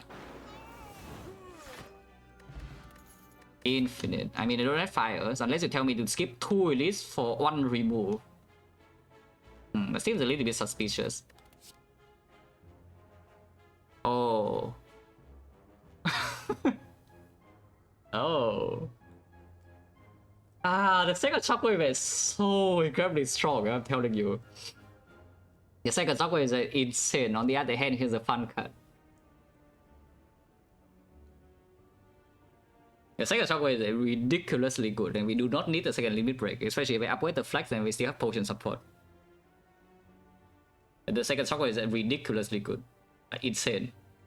I cannot tell you how good this card is, even with the shockwave plus already in my deck, just because we see the shockwave earlier. Because right now it's pretty difficult to even get cards out of my hand, you know, as you see just now in the Slavers fight, if I do not make enough hand play, we don't even draw the shockwave plus, and then everything sucks. If you just draw under the shockwaves earlier, then the enemy is debuffed, and when the enemy is debuffed, you're happy, and they're dead, and you're full. Okay, I am cringe.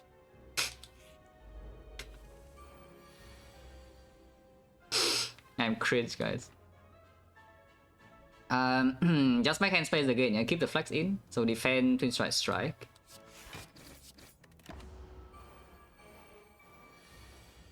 Yeah, where is my shockwave? Like, what the hell? Like, where is my shockwave? We save helix here probably, right? So power through defend. Because otherwise defense worthless, just floating energy. Yeah? So if I power through defend, then what happens? My puzzle would not work then. Otherwise I could just do defend, strike, and then let the puzzle do its job. And then we still have the power through in hand to block a turn later. I need to spend 2 energy on the shockwave. Maybe it's fine.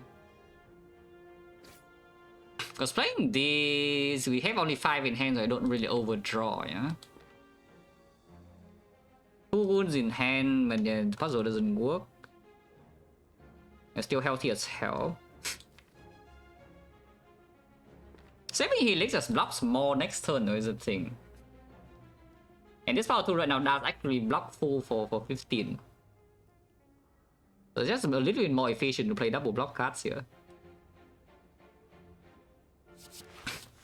Hopefully not stupid.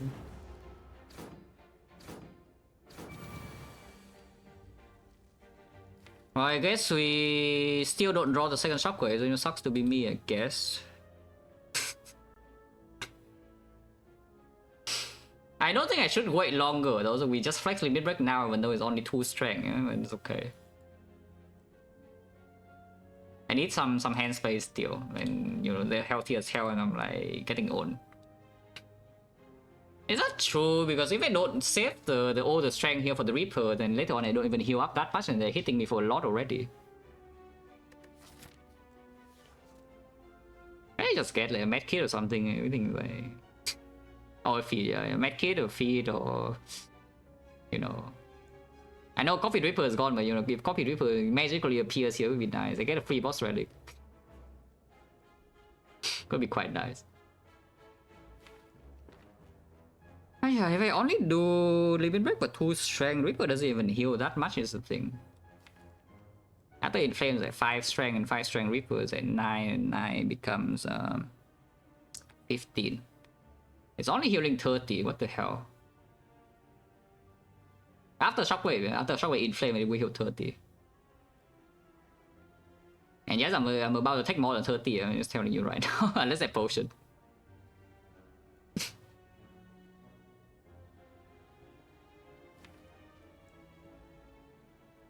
I think I have noticed that these are all my good cards. And they're not here, by the way, not in my hand.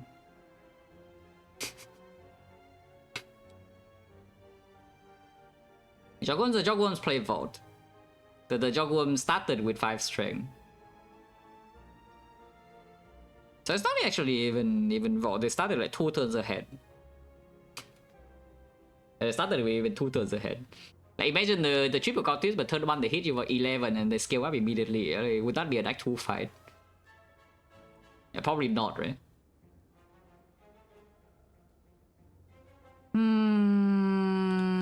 Is this dangerous? We don't have Gambler's Brew or anything, yeah?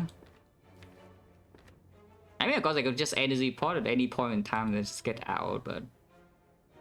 How do I get out of this fight without potion cleanly and so that I can walk into here? To be fair though, not going to here is not the worst thing of all time, because you can go to fire and token, then go here and remove. So exchange 2 elites for 2 removes. If this fight is like super giga wrong, because you know the burning elite is not exactly totally safe. We heal a lot, but sometimes I go into here and like draw something like this into some leader, and we take like... We die from 4 or something, I don't know. I mean, in that fight I would not play power through, I would just tank the hit and then heal back. Should I even play power through here? I don't know. Playing flexing mid break now it seems so strange though. Waiting is just losing hand space, and then I kind of need hand space. I know, I'm gonna do freaking strength pod. So now, yeah, I just need hand space, right? So we play, the defense does nothing, just play double strike. I think I should still put this guy to like lethal range. This guy dies with a shockwave now. So my Reaper heals less, but that's fine. Yeah, both of them are here. This could have been a second limit break, by the way, it's not.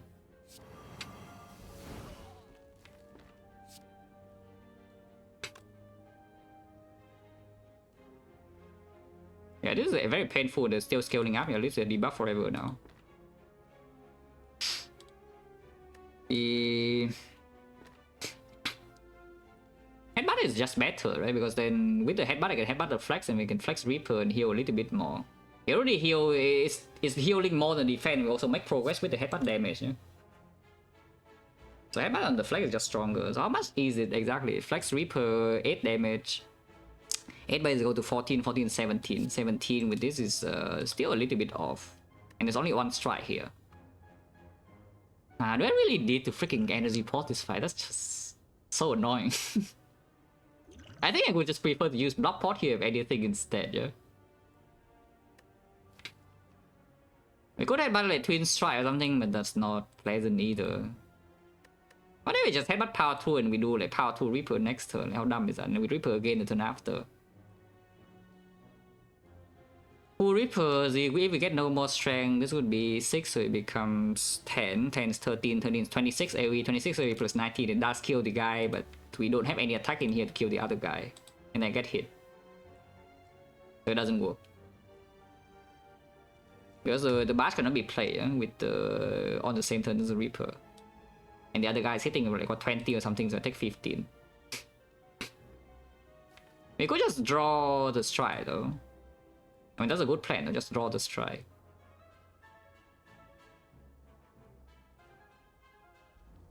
We have only one card draw.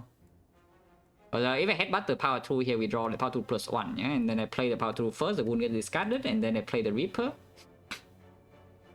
So hand size 9, so we draw only one more card. So we only draw 2 of these 5 cards. And then one of them needs to be strike, the other one needs to be like exactly Intimidate or Inflame. And Inflame doesn't even work. So this line just does not work. I don't think I should do that. Yeah, headbutting power 2 just doesn't make sense. So do I headbutt flex or twin strike here? Because headbutting flex still doesn't actually kill them both. But then it does actually meet the strike threshold though. Strike alone is enough. Okay, fine. So just twin strike. Flex, yeah. So flex. I don't think I will use any port though. Hopefully I leave this fight with decent HP. But if we bottom deck the strike in here, then maybe it could hurt. Maybe it could be forced to use block pot. Yeah, Flex Reaper next turn is they're hitting me for a lot, and this Flex Reaper doesn't even heal that much. It's like 8, so 8 becomes 14. It only heals 28. And then taking like another 30 or something. The turn afterwards I heal, and then one guy dies, but the other guy's hitting me in the face for 20. And I'm sad. But there's not actually much to do here. Oh well. Oh yeah, it's like 14, 17, yeah? 17 here, 36. They're not even dying next turn, but then I can die the turn afterwards.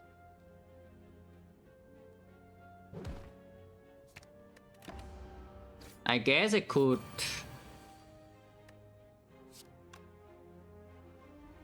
Does this kill now? Flex Inflame Reaper? I mean, the other choice doesn't even make sense, no? So I guess we just do that. And then take like 30.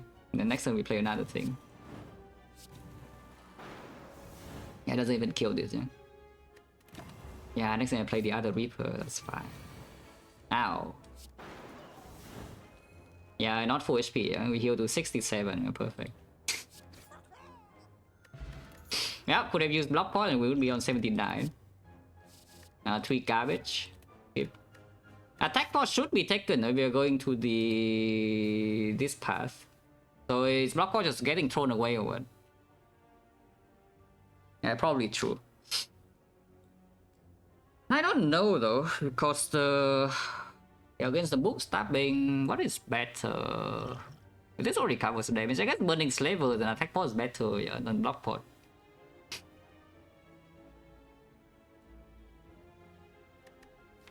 Yeah, attack pot should still be stronger than block pot, yeah? So we take the attack pot and then go left.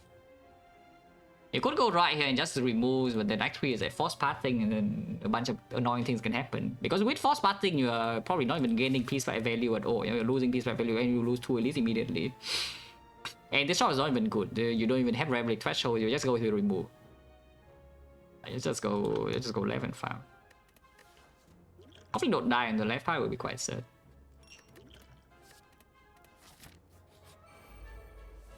It's book, way plus. I could take puzzle now. I could take puzzle now, I can full block Helix and then puzzle next turn. Puzzling, but yeah, puzzling next turn doesn't even draw cards. Puzzling now give me a goons 5 damage. And this is not super efficient, but I think it's fine. This is why you cannot Reaper back super easily, you only one disarm. So you need to pay some attention, but at least it's not burning move, because I think burning move is probably the thing we don't want to see with the double Reaper healing. Let's take the puzzle now. Amazing hand. Also, I'm stupid. I should have taken puzzle. I should have Helix this turn instead. Am I bad? That's not good, by the way. We haven't drawn any of the strength yet or the disarm, and it's also doing the weird pattern. Memory spot is also just a lot of output with on 3 energy as well. Like you can just pull back a twin strike anything for the short term. But yeah, later on you could do limit break, or you can even pull back the flex. Flex right now is not green, so it's probably not a good thing to do, but you could do that later as well. So when should I be scared? Because I could see doing strength pot right now if I'm worried. Like this fight is not good. This fight is not exactly a good fight. And the order has not been good again. Like once again we have top deck a bunch of base cards. And bottom deck my inflame and the disarm and whatever.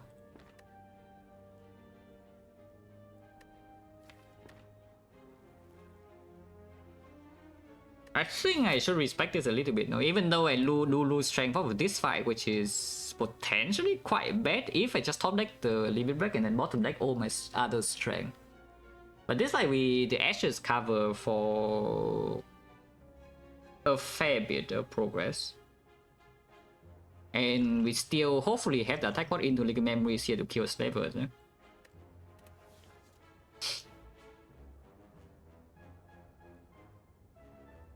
Yeah, I'm a little bit afraid of the book with this pattern and this draw order. I think I just open strength pot now.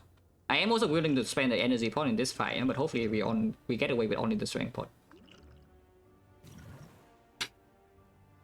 That being said, though, what am I playing this turn? Because I kind of need hand space, the Intimidate also goes away, but otherwise you can play energy pot and just dump all the base cards out of the hand right now. Is that you just energy pot and then play 3 strike 1 2 defense. Well, amazing energy pot. But you make hand space for yourself. Otherwise you do play the Intimidate this turn, so probably lose on 3 block on the Fear No Pain later, but maybe Fear No Pain is not even being played now. And then you still make enough hand space, yeah? Because you play 3 cards plus the Intimidate and so also send the main exhaust. So you have full 5 draw and you still have your energy pot. That's probably stronger. I definitely do not want to headbutt anything here, so we play strike. And then probably play double defense. You could claim that you play double strike here to make progress. Damage is much better after we play drawn to these cards though, and then I still have the twin strike later on, but the defense is always 5. I think I play defense. After strength potting, I don't think I need to urgently make progress yet, yeah. I say that I don't play Fear No Pain, but probably with this draw I do play the Fear No Pain. Because this time wants to be played now. Yeah, play Fear No Pain just blocks 3.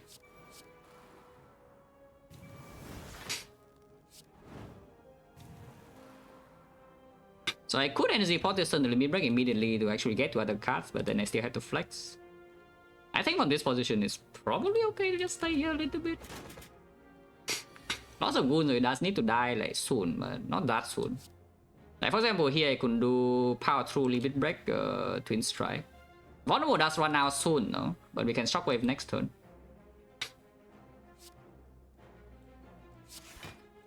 I can shockwave now. Shockwaving now is also not even the worst thing. Maybe just shockwave now. Still waiting for, yeah, like exactly one draw for the flex, which lands, which is very good. Reaper does not get bigger than this with Reaper now. Okay, we are fine. With one strength pot only, it's good enough, yeah. Reaper ring here is not positive HP unless we set up a kill next turn, it is positive. So I double defend here and then we set up a Reaper kill next turn, which is pretty easy to do because it's still fun. So we double defend into playing this and the next time we just Reaper boom boom. Here's 3 damage off, yeah, twin strike into Reaper, but that's fine. Headbutt on the flex is slightly stronger, but honestly it doesn't matter, we have full HP. I only get out with only the strength pot use. Yeah, relic is nothing. Sorry, give me a second. This card rewards are also a little bit weird. Yeah, give me a second.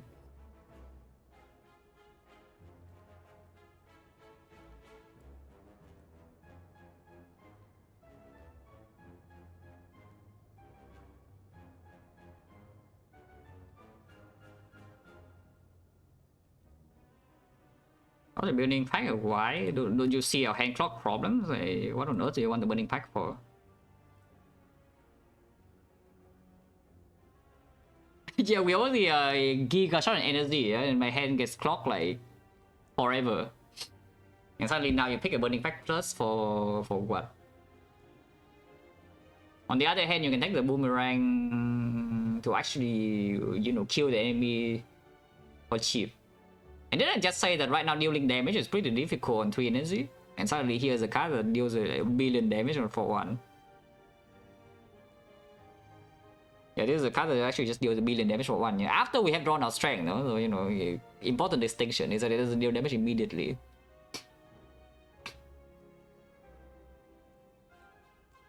Also into the next fight is not the best thing of all time, yeah, because it's either leader or the the slavers of evil.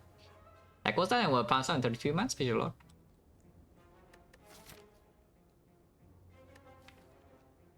Now, of course, if the thing is that if I see an energy relic, I definitely want this in my deck over this though. After this, I for sure.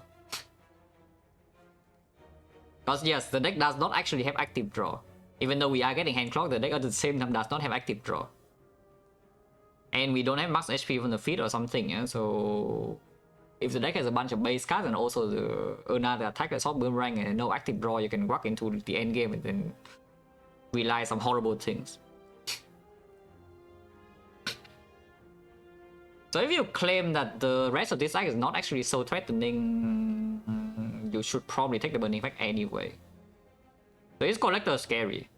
Is the burning elite scary? Is Collector scary? Is these fights so dangerous? Against Collector, I do have the Flex Plus, yeah. So strength could be on 7. Yeah, it would be. Yeah, Limerick just +4, so I have 7. Unless you tell me it's upgrading Limerick before the Collector, which I can also see. Honestly, I can see upgrading Limerick over the Flex for sure. I could also see Toking, but probably not before. I should make some damage output upgrade first, yeah, before we start Toking. Collector is a debuff forever though, and then Reaper full heal off Nimin one time, but then if she's like alone and hitting, we cannot block her that well.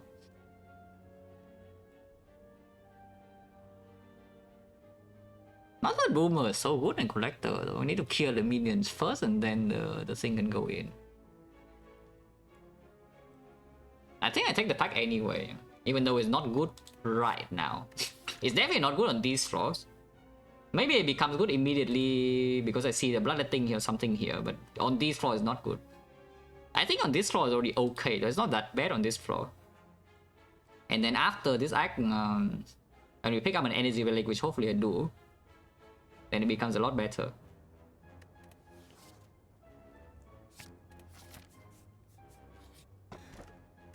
That is not key. We know for sure this will be an AV fight, and then we already have energy issues and hand clock issues as well. Shockwave plus on top, very good. Any reason to keep the intimidate now? No, right? Because I'm blocking the puzzle immediately, and this 3 damage is working now before they get the middle size. Yeah, let's play strike and this defense does nothing. This fight should be fine. This fight is one of the tamer burning elites we could see here. I think. I could be wrong, but you know, I think it's one of the tamer ones.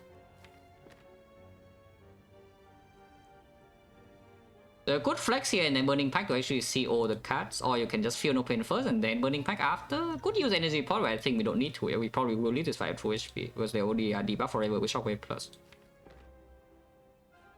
Can we use? No. We have like 100 healing here with the double Reaper, so you know, let's calm down before using any potion. You could also kill this right now. If you flex and then play 3 attacks, this guy is dead, yeah?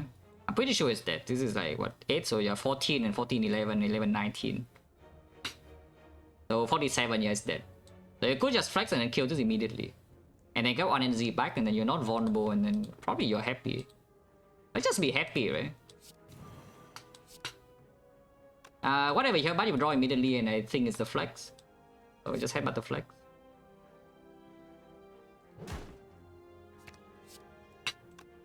Burning Pack into double flex into strike here is still killing, but then we can miss flex limit break. That's probably true. It's like 10, 17, 17, 2-0. No, it would be 2-0. Okay. Just double strike and kill this. And I get the flex back. Think I play with no pain now. You could play a defend here. I kind of don't care with the defend and the steal like what 1, 2, 3 exhaust, 4 exhaust, and then do want to play Burning Pack next turn probably. No pain.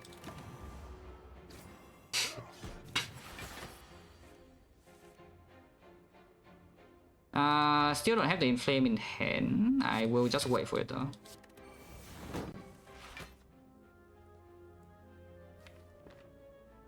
Do we get wounded here if I'm not being careful? Could be possible, so let's not totally disrespect them. At the same time, playing this strike doesn't make sense, so we just play defense. Hopefully I just draw it Inflame right now. No. Well, we always draw Inflame next turn. The debuff is still here, but they're not more for that much longer, yeah? If I play the Bash and I don't draw the Inflame next turn guaranteed, though, is that a problem? Because I kind of want to play the Bash.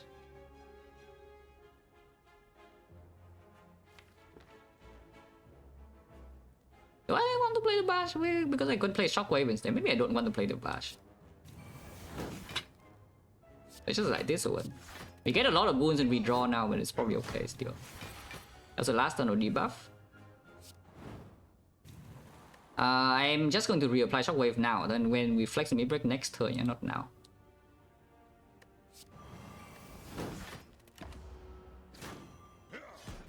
And the limit break does get through the 3 block here as well.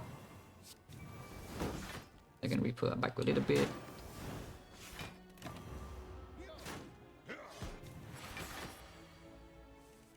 Ooh, the wounds. Need to be a little bit careful with how we distribute damage in case that every single top card here is a wound. Next turn I'm not weakened anymore though, so I think it's fine. So it's like this.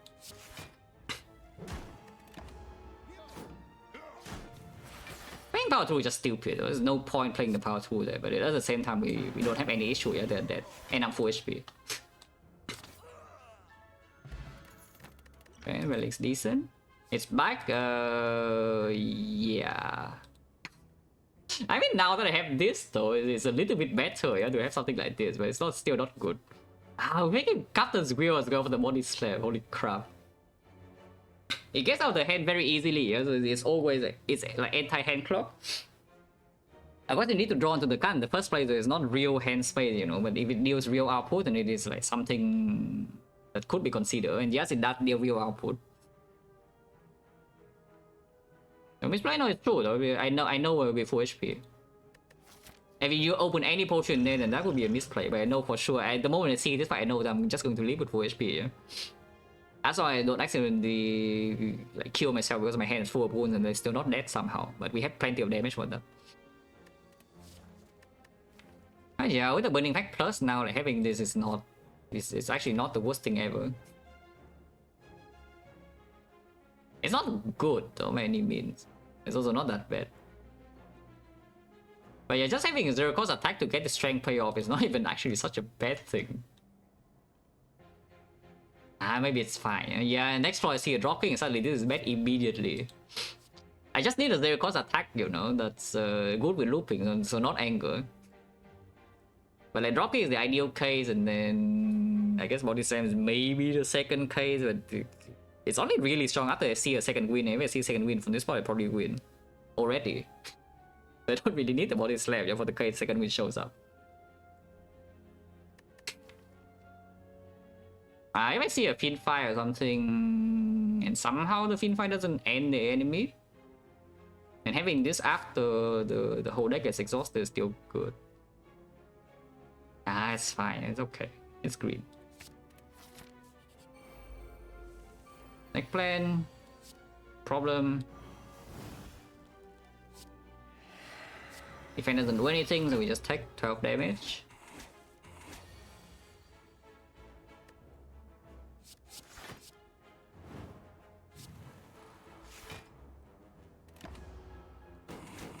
Next plan masterfully dodge the thing. Not that it's expected to... Not that it's expected to get hit or anything, you know.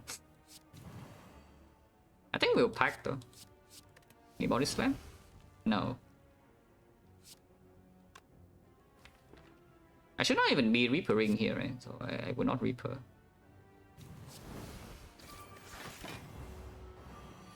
But now I can reaper though.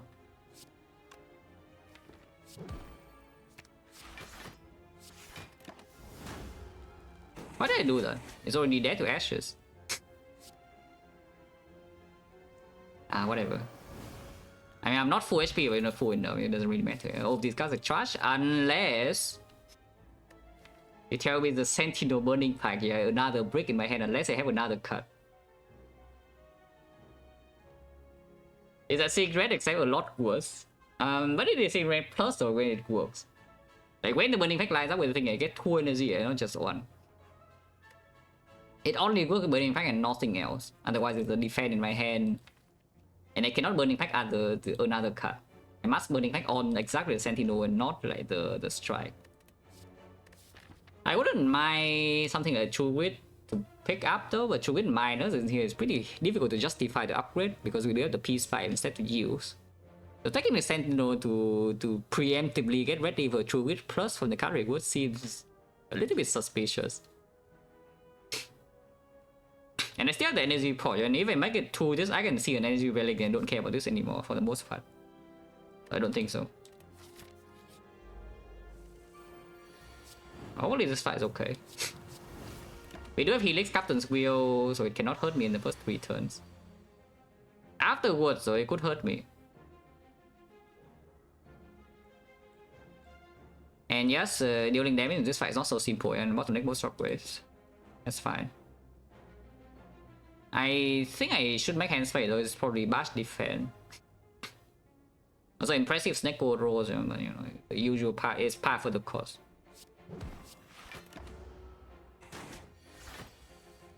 Okay, that's good.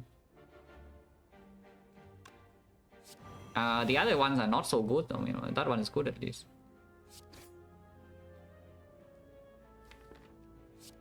Well, this hand's never drawn on this turn as well.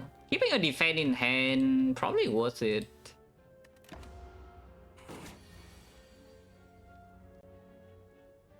Vulnerable now and power through cost 3 again, and I still haven't drawn my damage cards. That a concern.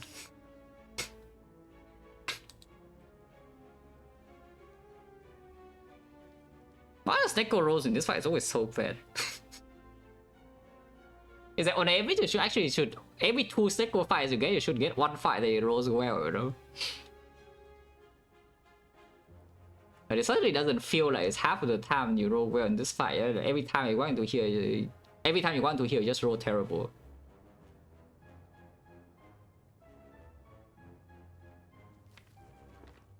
Do I have Burning Pack or not?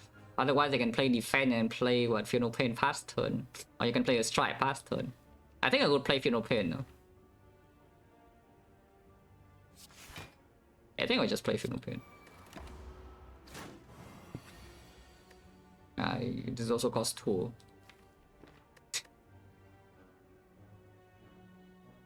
I mean, this turn is just Twin Strike here. We deal a bit of damage. And block a little bit. It's still debuff at least, yeah, 3s. Play power through and then the turn doesn't change, but you know, maybe you can convince it to do the smaller attack so I can play my Shockwave next turn.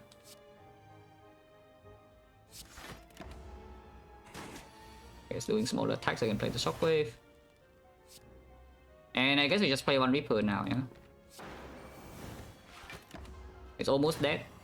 Almost not quite dead, but you know, it's almost dead. It is dead now, though, I think. Because this is 9, this is 11. And this will have 3 blocks, so it's 5 damage with the Frog and Weaken. It's 6. So 9 plus 11 plus 6 plus 3 is exactly 2, right? If it's wrong, it sucks to be me, but... Actually, it's... Oh yeah, 7 damage, 7 damage. The base is not 4, of course. I just see 4 and then it's plus 1, but the base is not 4. The base is 6. The base 6 is not 5. The base 6 is not 5. So we overkill by a little bit. Okay, all good. The second best Ironclad common. It's not the best one, the best one is like a Boomer. But if I take the Warcry and skip the Boomer, then maybe we can reverse this. Because the difference is quite small, you know. I think the difference last time I checked is only around 0.3% or something. That Boomer is higher than Warcry because the Boomer actually has quite a few picks. I mean, it's just fine, you know. Like just this is such a fine thing to add, you know, and we even have the ashes.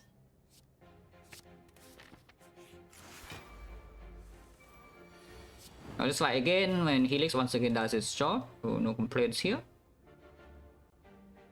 We can have Body Slam to slam them on turn 3, that's kind of nice. I guess we just make hand space. And of course I can come back, any if I can come back. The buffer is just 2, yeah? So you see like 1 here, then here's 1 hallway fight, here's 2 hallway fights, the Avocado can show up here already. Of course I can come back. But yeah, can kill this immediately as well if you want. I don't know why I want to do that. Maybe it's fine. Let's killing this. Yeah, it's probably fine. Die. Yeah, get the thing as well. Just Helix the full hit. It does mean I don't puzzle this turn, but it's okay though. Keeping Flex in here to limit break, but honestly it doesn't really matter too much. That's for the Reaper is okay though. In this turn we do have the thing, yeah. Yeah, it's doing root pattern, but here we have the Giga Captain Squill. So it doesn't do anything and it's dead next turn.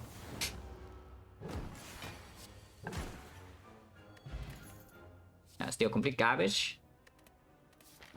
Of course we fight this. Unless you tell me we go here and it's always twice. Oh god. She always attacks next turn. That's a little bit unpleasant. And I cannot use my Gremlin Horn now, yeah, because I didn't draw any lethal on the minion. And I cannot proc Puzzle because he only summons 1 minion and attacks, which is a fat Gremlin, so I am also debuffed next turn. Yeah, I can't kill Gremlin with Ashes. Because if we have Ashes, Gremlin Horn doesn't matter because you need to kill 1 first, but you know, we don't have freaking Ashes. And it's impossible to kill 1 Gremlin. I don't see why we should be scared at all though. Let her do what she wants. Shockwave. And I don't care about playing power through, yeah, so we probably just keep blocking. Yeah, just like hit me, you know.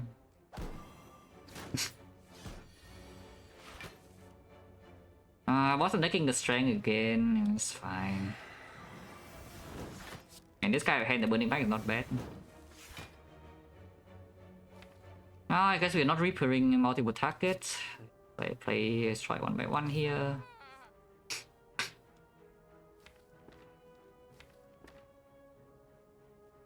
I don't care about this.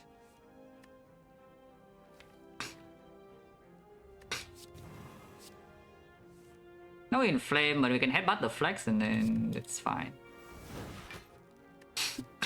How is that? Like body slam and they have about the flex, yeah?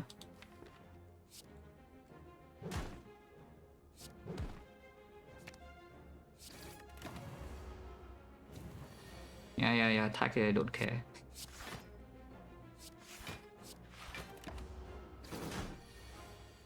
Bottom deck exactly in flame by the way, but it's okay. And next one we have full HP and she dies. You know. Completely expected outcome. Bird Phase Urn probably doesn't do anything. It heals a little bit, but we only... If we don't die in the fight, we probably will be full HP, yeah.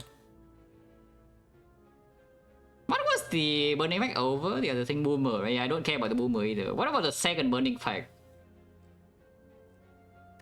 It's kind of stupid, right? Because... It's only good if I see exactly Force Energy, but if I don't see Force Energy in the first burning pack, it's not even that good already. It does make me a little bit faster. It does make me pretty fast if I take it. If I see Force Energy in Exhausting down to maybe some Limb Break loop or some Body Slam loop. Also, what are we upgrading here? I'm not talking, yeah? I think I will Limit Break, right? I think I do just upgrade Limit Break. If that's the case, is second burning pack good or not? Because then we always have guaranteed payoff at full HP. I mean, not quite guaranteed because Ashes can maybe kill the enemy before, you know, I play the Reaper. How bad is it really? In the collector fight, it's probably not bad. And then we see energy so often after this icon, and then it's just good. Infinite. Yeah, this upgrade, I don't really talk. And I think upgrade goes a limit break here actually. I'm claiming that we actually need the limit break scaling in the collector fight, which honestly is probably true.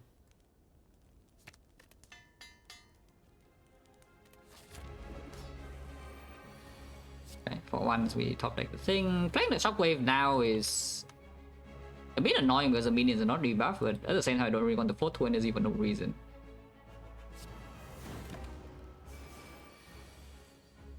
Yeah. I mean, what is wrong with this? Headbutt limit break and suddenly next turn we have like 16 strength and she's done for. And she's dead, you know, we have 16 strength. I just let her hit me, it doesn't really matter this damage. They can kill a minion now though. Why don't we just kill the minion and limit break immediately now and just take only 15? Next time body slam just like nicer. It feels nicer to body slam next turn.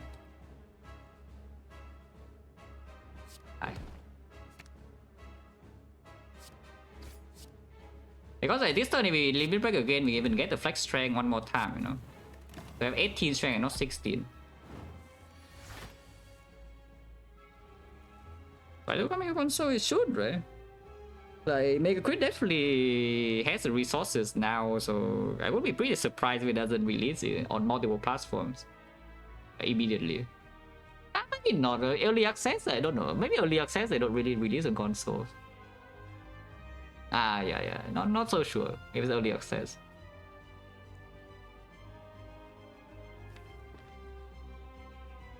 I mean, she's like dead, so... You see this, right? It's like 126 damage and we're playing 3 strikes.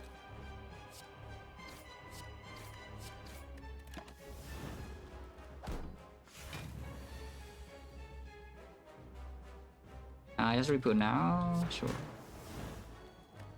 Do this. Boo boo.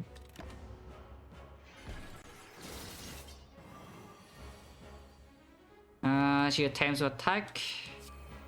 Attempts probably successful because she's not dead this turn, but it will be fine. Ow. I mean, I have no attack in hand, so are we actually fine? Probably fine, right? You can just pack away like some stuff. Okay, we're definitely fine. In fact, she's dead now, but I don't want to do that. Yeah, so let's calm down a little bit. Okay, now you can kill. Die.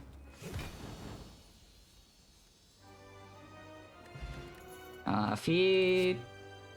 No, not a feed. We can wipe out Tears with Offering. It's a little bit worse with Pyramid, but you know, I think we'll be fine. I think we'll be okay with the Offering, even with the Pyramid. Feed is better there for sure though. Like this deck, if it has max HP, it cannot actually die to anything. It will full heal every single fight. So Fit is better here, and Fit will land because we have freaking Pyramid. Take an attack for just over weak pot, really. We have double shockwave and intimidate. Take an attack pod is only Retomancer, but Retomancer is not even burning, and we have Gremlin Horn and we have 2 Reapers here. So you can just hit me to, even if Reto hits me on turn 2 to like 5 HP or something, we still lead the fight with 4, yeah?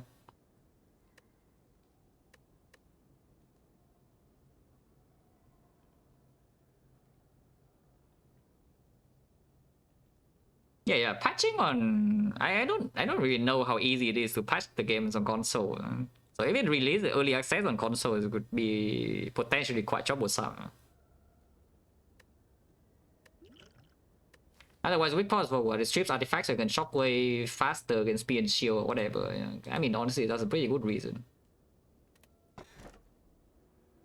The worst energy relic. Oh, you can roll 9 cards. But I'm stuck on 3 energy if I roll 9 cards. If we see attacks or something, I'm sad. Honestly, we probably don't really get choked though. But with the Gremlin Horn, it's already quite set, yeah. And then it just makes the Burning Pact stronger. But we do have the scaling damage with Limb Break already. I just get 9 cards. Yeah, I mean, that looks a little bit better than the freaking garbage choker, I could tell you. Yeah, don't you think this is a little bit better than whatever the choker was?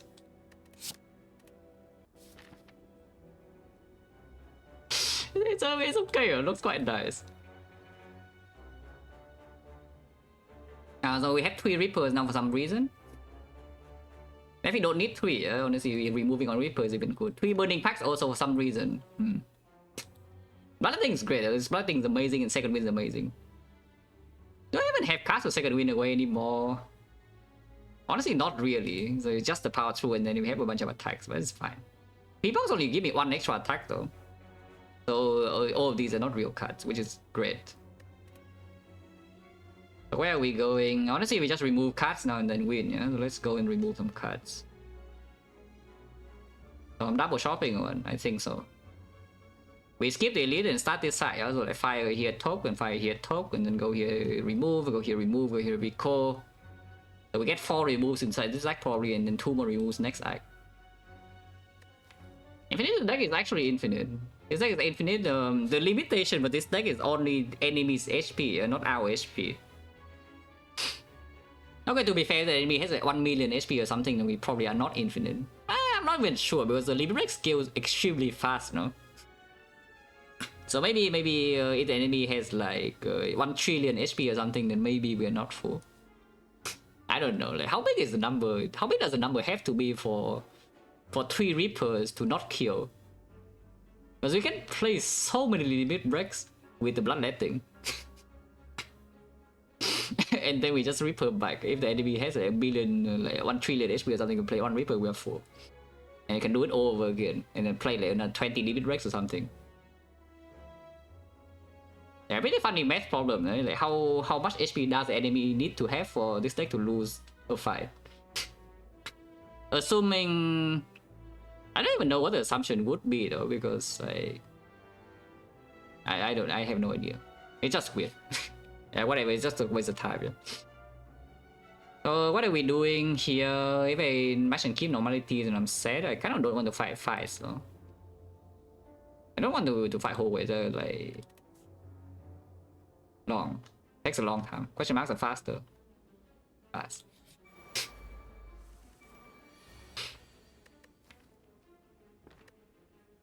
Only one of them attack, the other is smart. So I do not proc my puzzle here. Hopefully next time I don't get like Giga Destroy. Even if I get Giga Destroy, we still lead this fight with full HP, there's no problem. But I could prefer to not get Giga Destroy. I think I do want to make hand spray with Thunderclap though, so Thunderclap. I could have made hand spray with Rage, but Rage this turns better. Yeah, there's a second win.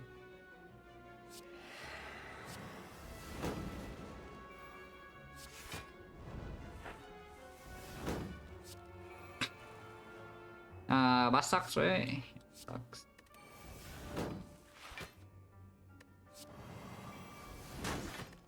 Let's take this damage. I mean, we don't need to. Okay, now I want a second limit break though. And I know I picked the shockwave over it, and the shockwave is still very good, yeah, but I would like a second limit break. On this point. I have too many Reapers in hand. Go away. Yeah, actually a real problem. I have too many Reapers in hand.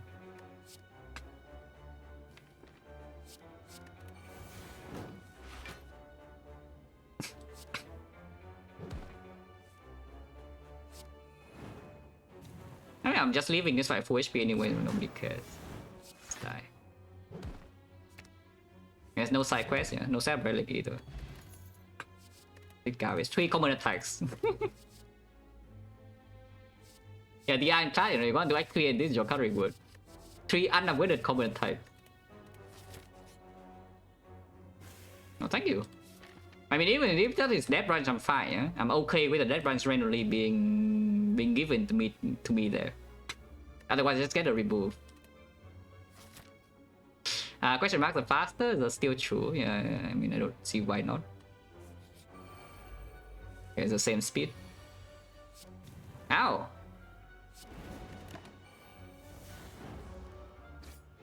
Yeah, if I never free remove, it'd be nice. I set relic now though, but it's okay. You don't need to set it up.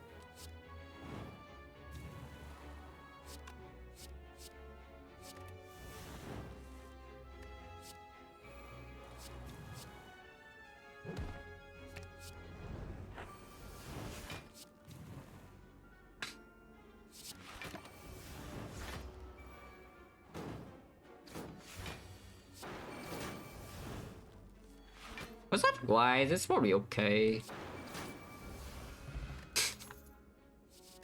Blood for Blood is here now, but I think this deck is a little bit beyond this thing's pay grade now, yeah. And we already have the body slam anyway, and there's a second queen, so this is a better payoff regardless. After we exhaust down, I don't think anything survives until we exhaust down. This thing is exhaust that fast without Dark Embrace, and we probably deal a little bit too much damage while we're exhausting. So the potential threat here is that I instantly die from full. I'm gonna go into a threatening fight. So we simply just need to prevent this exact case from happening. Is I want to one fight and then die from full. If I don't die from full, I will be full HP leaving the fight. Ah, the Reaper suck. They go away.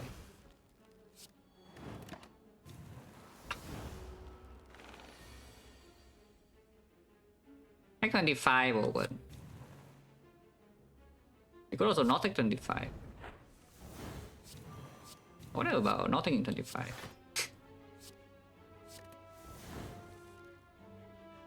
I kind of don't want to second win away the shockwave, that's inconvenient. Maybe I am taking 25. Well, not quite 25, you know. A little bit.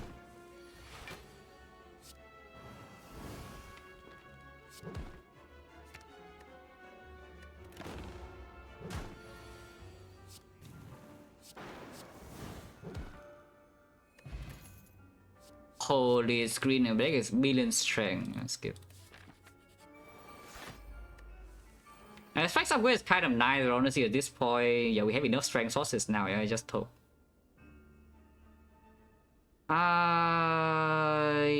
Probably worst card is the bash, even though we have the frog. And there's no other vulnerable source except the shockwaves. Eh? Yeah, it's probably still bash. Afterwards, I don't even know though. Like, what on earth do I remove this deck? I guess the Twin Strike can go to. We all need the body slam. So Bash is going, Twin Strike is going, and then what? We have 4 removes here. 1 power 2 can go, yeah? Yeah, I think 1 power 2 can go.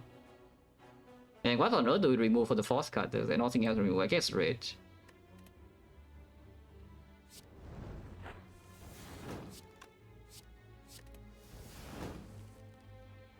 That's smart.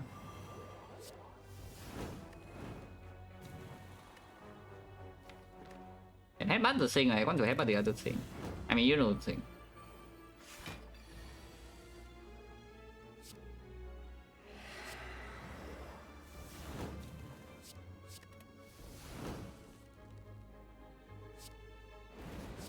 Solve the puzzle now. And disarm the guy as well, but I don't really care.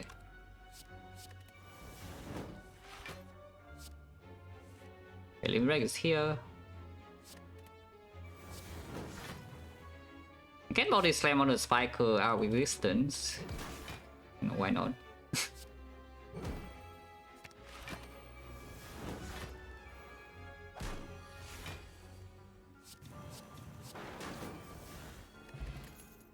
Yeah, garbage.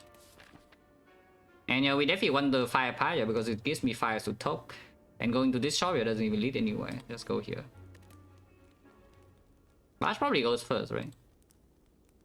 Maybe T-Strike goes first, I don't know. T-Strike can still be a little bit useful against Reptomancer. Honestly, I don't really care about Raptor. Go away.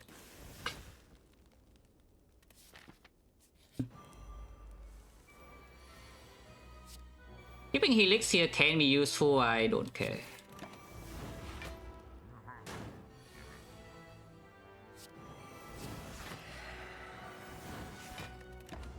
Bottom taking strength is a bit annoying.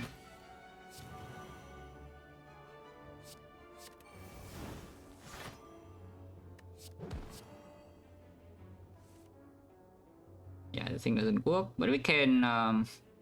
There's only 2 strength here, though, so they wait or not. I think I could wait.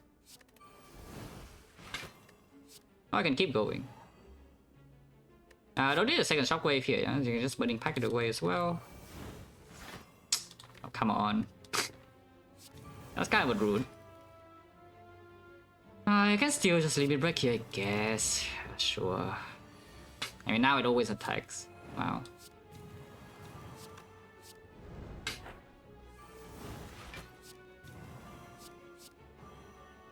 Don't even need headbutt anymore.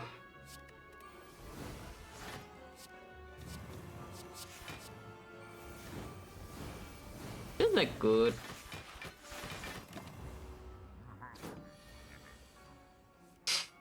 I would think this deck is okay. Can get rid of this right? Yeah, we can just deal damage to body slam later. Don't need this flex anymore. Right? I can go.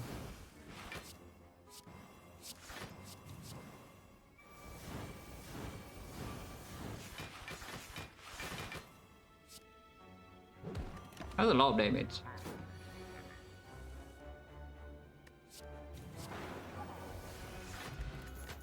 Clear is okay. We're pretty good to prevent the case where we want to fight and die from 4 HP. Improves the body slam a little bit, not super important. Yeah, 3 more common attacks. Blood potion over weak, probably. Now that I have removed the bash, though, landing shockwave on the spear and shield is not as easy, yeah? But we have 2 of them, so 1 of them still landed. Honestly, I don't even need vulnerable. At the moment this deck gets online, I just play limit break like every turn, and then yeah, who cares about vulnerable to do damage? Like, this enemy just dies. We play body slam without any block, we have 200 damage. Hollow Knight, Siêu Song, Hollow Knight ended. Siêu Song, not yet. At some point I will play for sure, but again, yeah, games on my backlog probably gets visited like several years later only. And I know a few games that will definitely play before playing Siêu Song, so you know, quite a while away. Oh, yeah, I just throw a Black Pot away. I think this is still, yeah, this is still good. Does this do anything anymore? Maybe against Raptor, I don't know. Oh, yeah, here's garbage. Can we go first in case I forget? Okay, Death Trap, very important.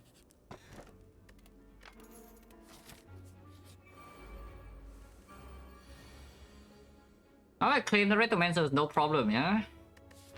We do have Concrete though, she actually cannot kill me next turn. There's no need to open any potion, we just let them hit. Probably do want to... Do I get my 2 strength now? I can get more... I got hand spike, so I think I just get my 2 strength.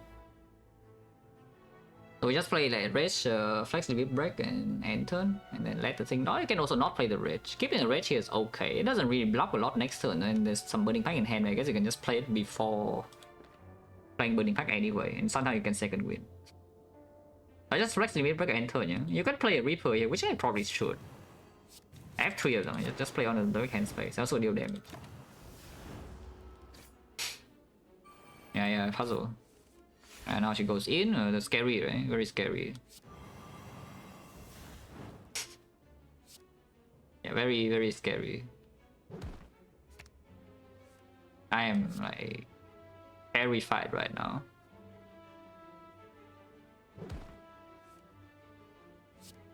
Yeah, I'm absolutely terrified.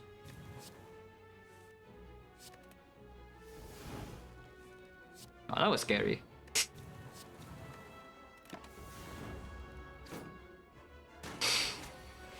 Every summon doesn't matter. Yeah, we leave this fight with full, right? Of course.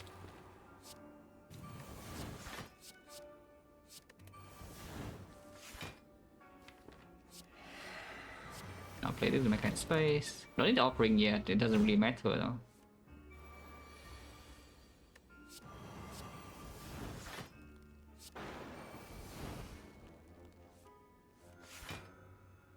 If you want to pretend that it's important, you can set up Panic here pretty easily, in fact.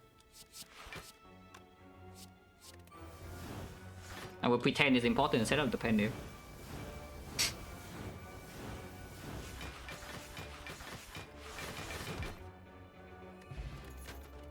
That also helps with the plan of not instantly dying from full HP when we walk into a fight, which is, you know, only the hard fight, yeah?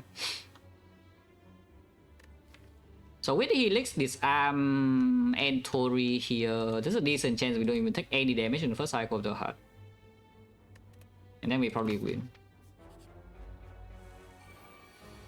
The more.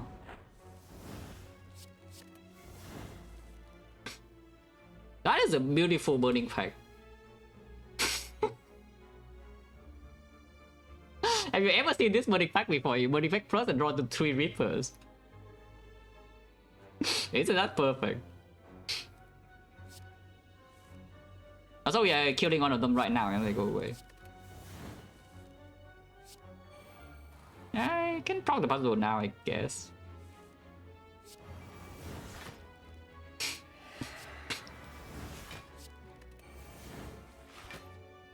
Honestly, I can see avoiding the bloodletting over token for 1 fire. It's a pretty freaking strong upgrade, this bloodletting. With 3 burning packs in the deck, and the deck can exhaust down like actually quite quickly.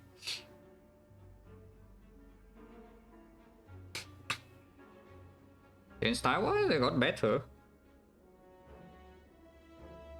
That's the absolute shortest version, yeah. It's got better in the game.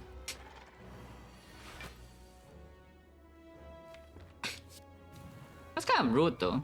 I bottleneck main flame, it's okay. Whatever, hand space. Of course it doesn't need Dark Embrace, it doesn't need anything. We can go into the hard fight right now and would win easily if I don't like close my eyes or something. It's like doesn't need anything. I do need to keep my eyes open a little bit. That's the main threat is that I close my eyes and maybe some bad things can happen. Oh no. Want to spend gold. But yeah, bloodletting upgrade I can definitely see doing great here.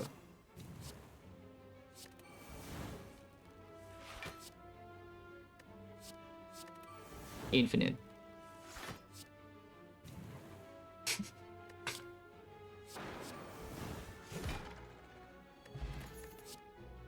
Strong. That's not actually good though, this thing is quite bad. It certainly is fun, but I will tell you right now, this thing is quite bad. Yeah? I just skip. We already have infinite strength, you know, you can see just now I play limit break like 5 times per turn when I exhaust down. I go away. And we already play like a million limit breaks, you see here, eh? Limit break 2 times? And then 2 more times. We already have like 4 limit breaks in the potion belt. I mean, that's pretty good. The rupture, yeah, for the pen. If you pick the pen and here you have the rupture. Remove is still 75 gold, that's like kind of funny. Yeah, Twin Strike is no longer needed for anything, yeah, I claim. One body slam is enough for attacks. Headbutt is still kind of okay to keep. Oh, yeah, remove the twin strike. Lose the run. Yeah, this is one of the ways you can lose. You click one button and you can immediately die, yeah? For no reason. So don't do that. Actually, one of the only ways, right? Because honestly, even force normalities on question mark, I don't really die to that. I don't actually die to two normalities in my deck right now. But that is actually the only way you can realistically be dying when playing proper lines. If you click Mother Bloom for some unknown reason.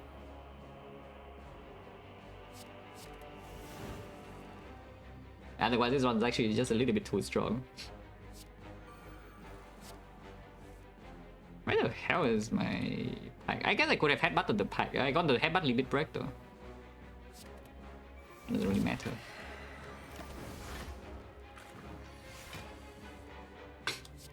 We have Medkit as a power 2 is not even a bad thing in hand. It's just good.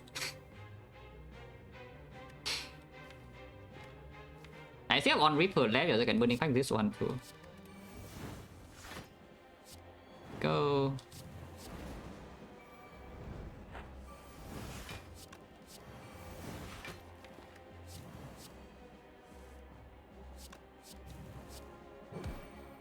It doesn't split, right? It doesn't. I mean, I can split immediately and be fine, but I just don't want to. I need to spot weakness, you know, otherwise I'm in trouble. Okay, now I'm not in trouble.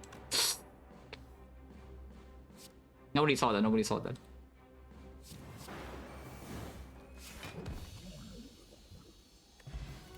Big. Upgrade, yeah, doesn't do anything. Skip. Okay, what broken thing do you want in this show? Yeah, there are a few broken things in here. I was like, which one do you want? Honestly, I don't care about remove. Maybe I do. I don't know. I don't care about fairy. This fairy will never, ever be used. Is it never being used? I mean, I claim it's never being used. I don't think maybe just cover for the case I'm stupid. I should buy the fairy anyway. Yeah, what if I'm stupid, you know? You can never be too safe, you know, against your own stupidity. Yeah, what if I'm dumb?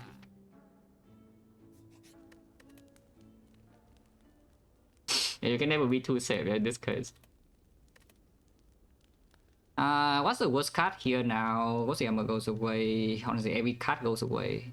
My deck doesn't even have any real cards. What do I not want to draw? Honestly, it's one of the Reapers, yeah, but removing Reaper just seems so wrong here. Probably Rage, I just took the Rage. It's still just, it's getting out of the hand, but I don't think hand size or getting hand clock is a problem now with the medkit, yeah. Get away, go away. Like 4 maybe upgrade, but that thing will remove, probably. I don't even know what that does. But yeah, I do just see that every time I see a Reaper, I'm just playing pack on it. The first Reaper, that is. The Reapers afterwards not so, yeah, but the first Reaper is just getting packed.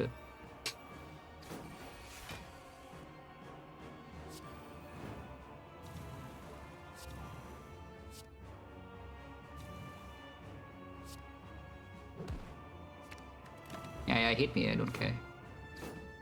If I even helix the hit.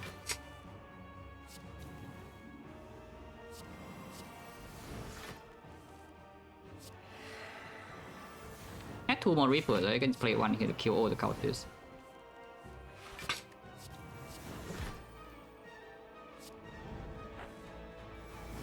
So of course we will have won the fight. Give the shockwave for convenience for second phase, sure. This power 2 blocks like 1 billion damage by the way, but I don't care.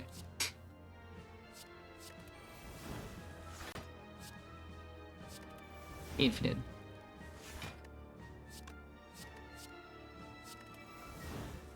Need to not exhaust its body slam, otherwise it will actually die here. That's not true. Even that is fake because I can medkit this guy. I can ashes this guy to death, I think. Actually, can I? Because I cannot deal more than 15 per turn if I exhaust this, so I don't exhaust this. Yeah, I don't think I actually can deal 15 per turn. And if I play Bloodletting, eventually my HP runs out. Okay, so don't exhaust this. Very important.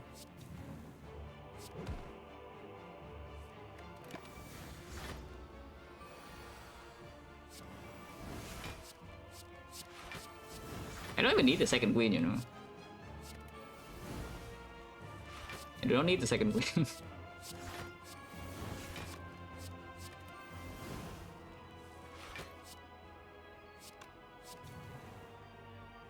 I mean, I guess we just play Reaper next turn.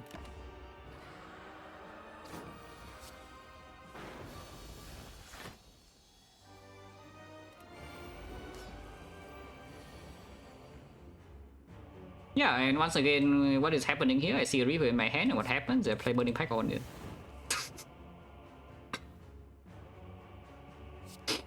Maybe I should remove one of the Reapers if this is just the thing, you know? Every single time and I see a Reaper in the hand, I Burning Pack it away. Maybe I should just remove one Reaper if that's the case.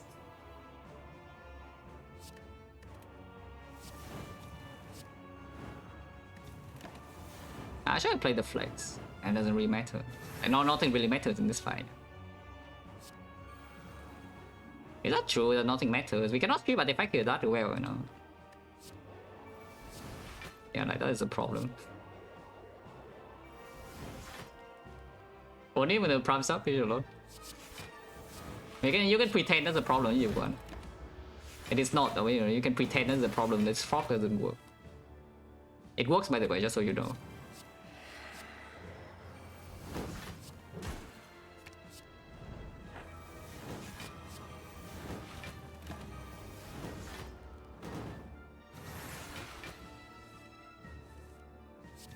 Why did I do that? I mean, that was my Burning Pack target, but I guess you can pack the pack.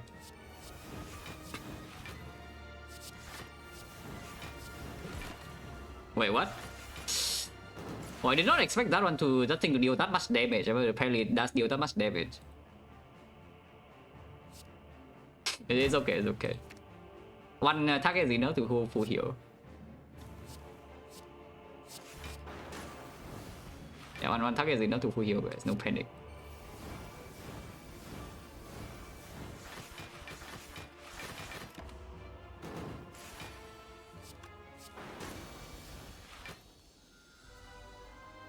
I do want to upgrade Bloodletting though, and then if there's a shop, better shop relic or common relic or something, I can buy that. Don't even know what that is. We already have all the strong ones.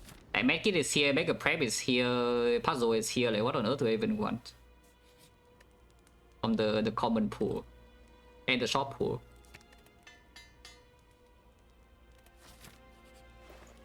Ah, that one.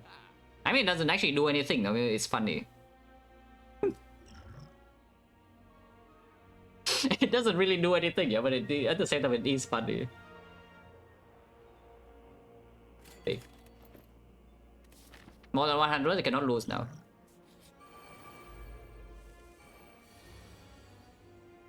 Oh yeah, you know what happens with this hand? I see a Reaper in my hand.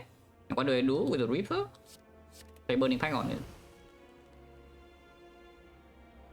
Nothing new, you know, nothing new.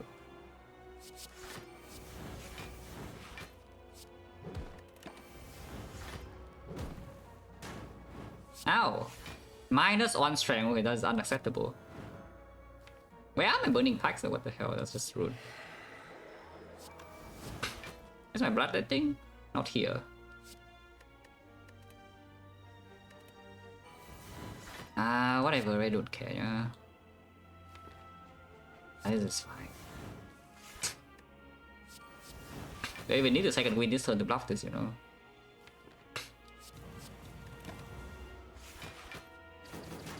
So I'm going to -2, yes. You do go to -2. I don't even know why I played that there. Honestly, nothing matters. Does anything matter at all? I know.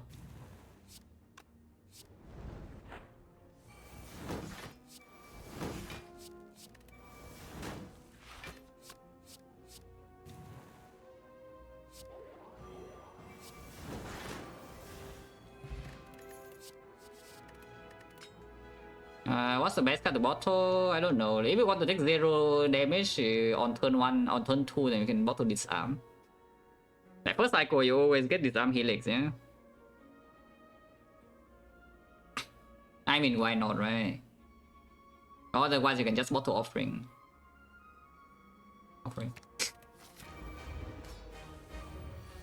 Yeah, we Disarm Helix anyway on everyone. I think I just want to get my limit break thing right now. Flex, limit break. Headbutt the flag, headbutt the limit break.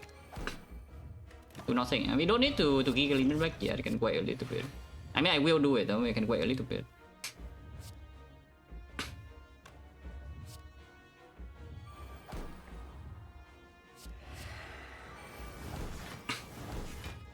Yeah, Helix is hit. And then this is Disarm. Not that we need to disarm this by any means, but yeah, I can disarm it for fun. But that's why I don't completely overdraw. I'm still overdrawing, but you know, not completely overdrawing. Thing here. I guess what happens? Yeah, by burning away my Reaper.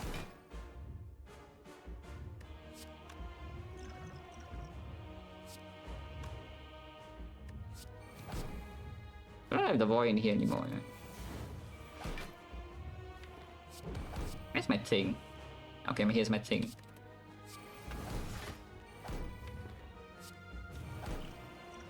Very important, it needs to be done. You know? If we don't do this, we will die. Now I feel a little bit safer though. Man. If we didn't do that, we would die.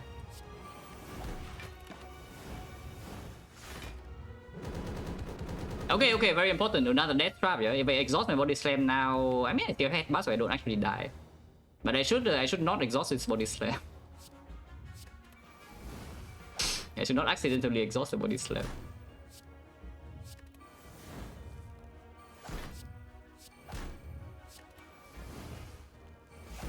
Strong.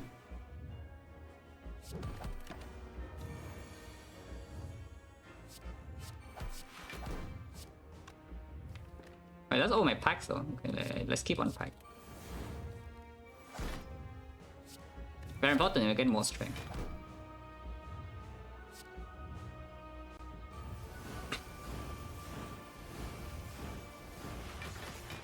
Also very important, full block this, otherwise we cannot do anything.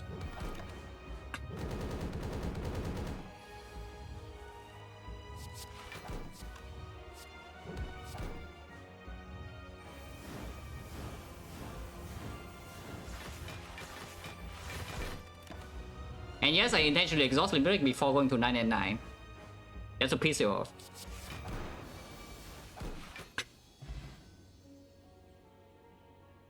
Yes, it is intentional.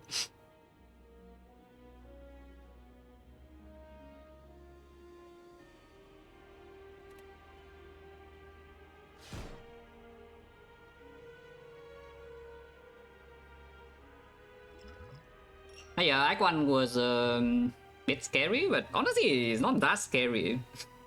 Because at the moment, I could save the block pot against the sentries. Even if we take like 1 million damage, it was still in a fairly safe spot. Yeah. Because the North fight cannot go wrong. In the end, we never saw the North.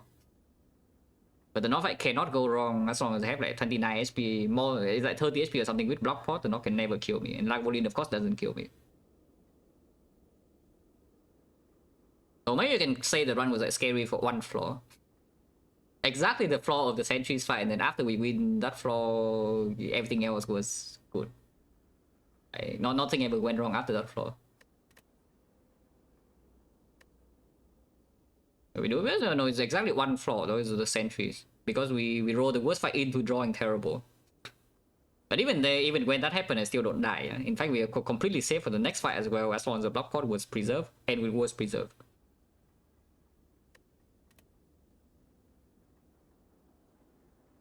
Em chính on the gifted subfish a lot. And I think that's kind of it's pretty important to actually just do this, even though we never play. In the end, the block pot was discarded. I never use it, but it's still extremely important, you know, to actually have this block pot in your potion belt. Then you reduce the chance of dying here from I don't know what kind of percentage to effectively 0 after you survive this fight with block. After you survive here, you can no longer die on this floor. All these floors, if that matters. Like, maybe you have to concede value because this fight is not always safe. And you have to actually take a bad shot here as well, but the chance for that to happen is also really low. But the chance to die here is effectively 0. If you have the rock pot. If you don't have the rock pot, something really wrong can happen after you take this much damage here. Because the North fight is totally not safe. Which never happens, so in hindsight, it doesn't matter what you do in this one, you probably just win. It doesn't matter? No, that's the thing. It doesn't matter at all in hindsight. But it does prevent the bad cases to happen. I simply have no bad case after this fight. There's no more bad case.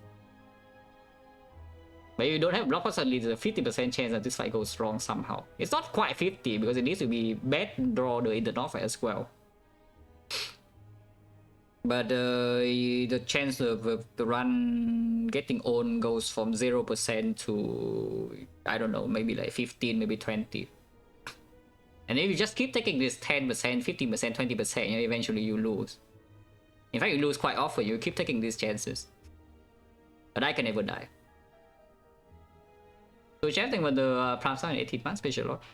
Like, the only thing I was scared of here is that this fight draw would be so incredibly bad that I would be forced to use block pot here to not die.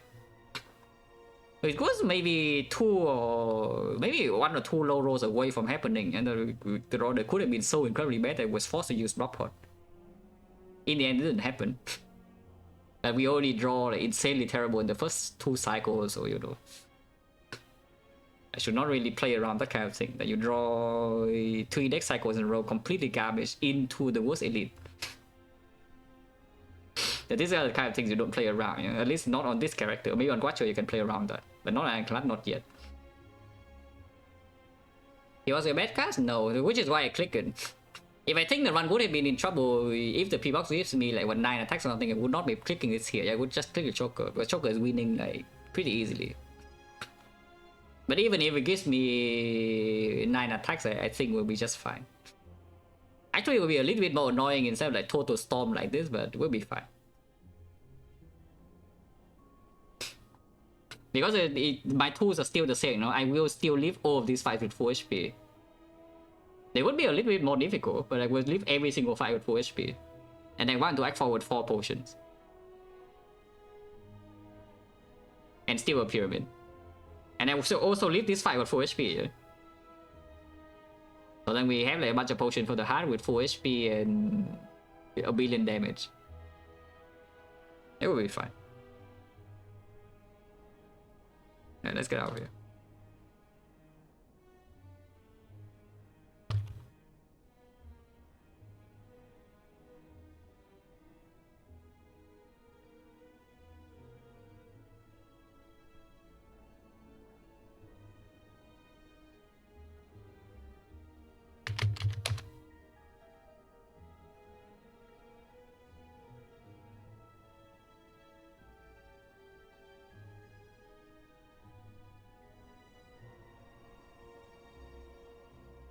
Yeah, thanks for watching, guys, as always. See you.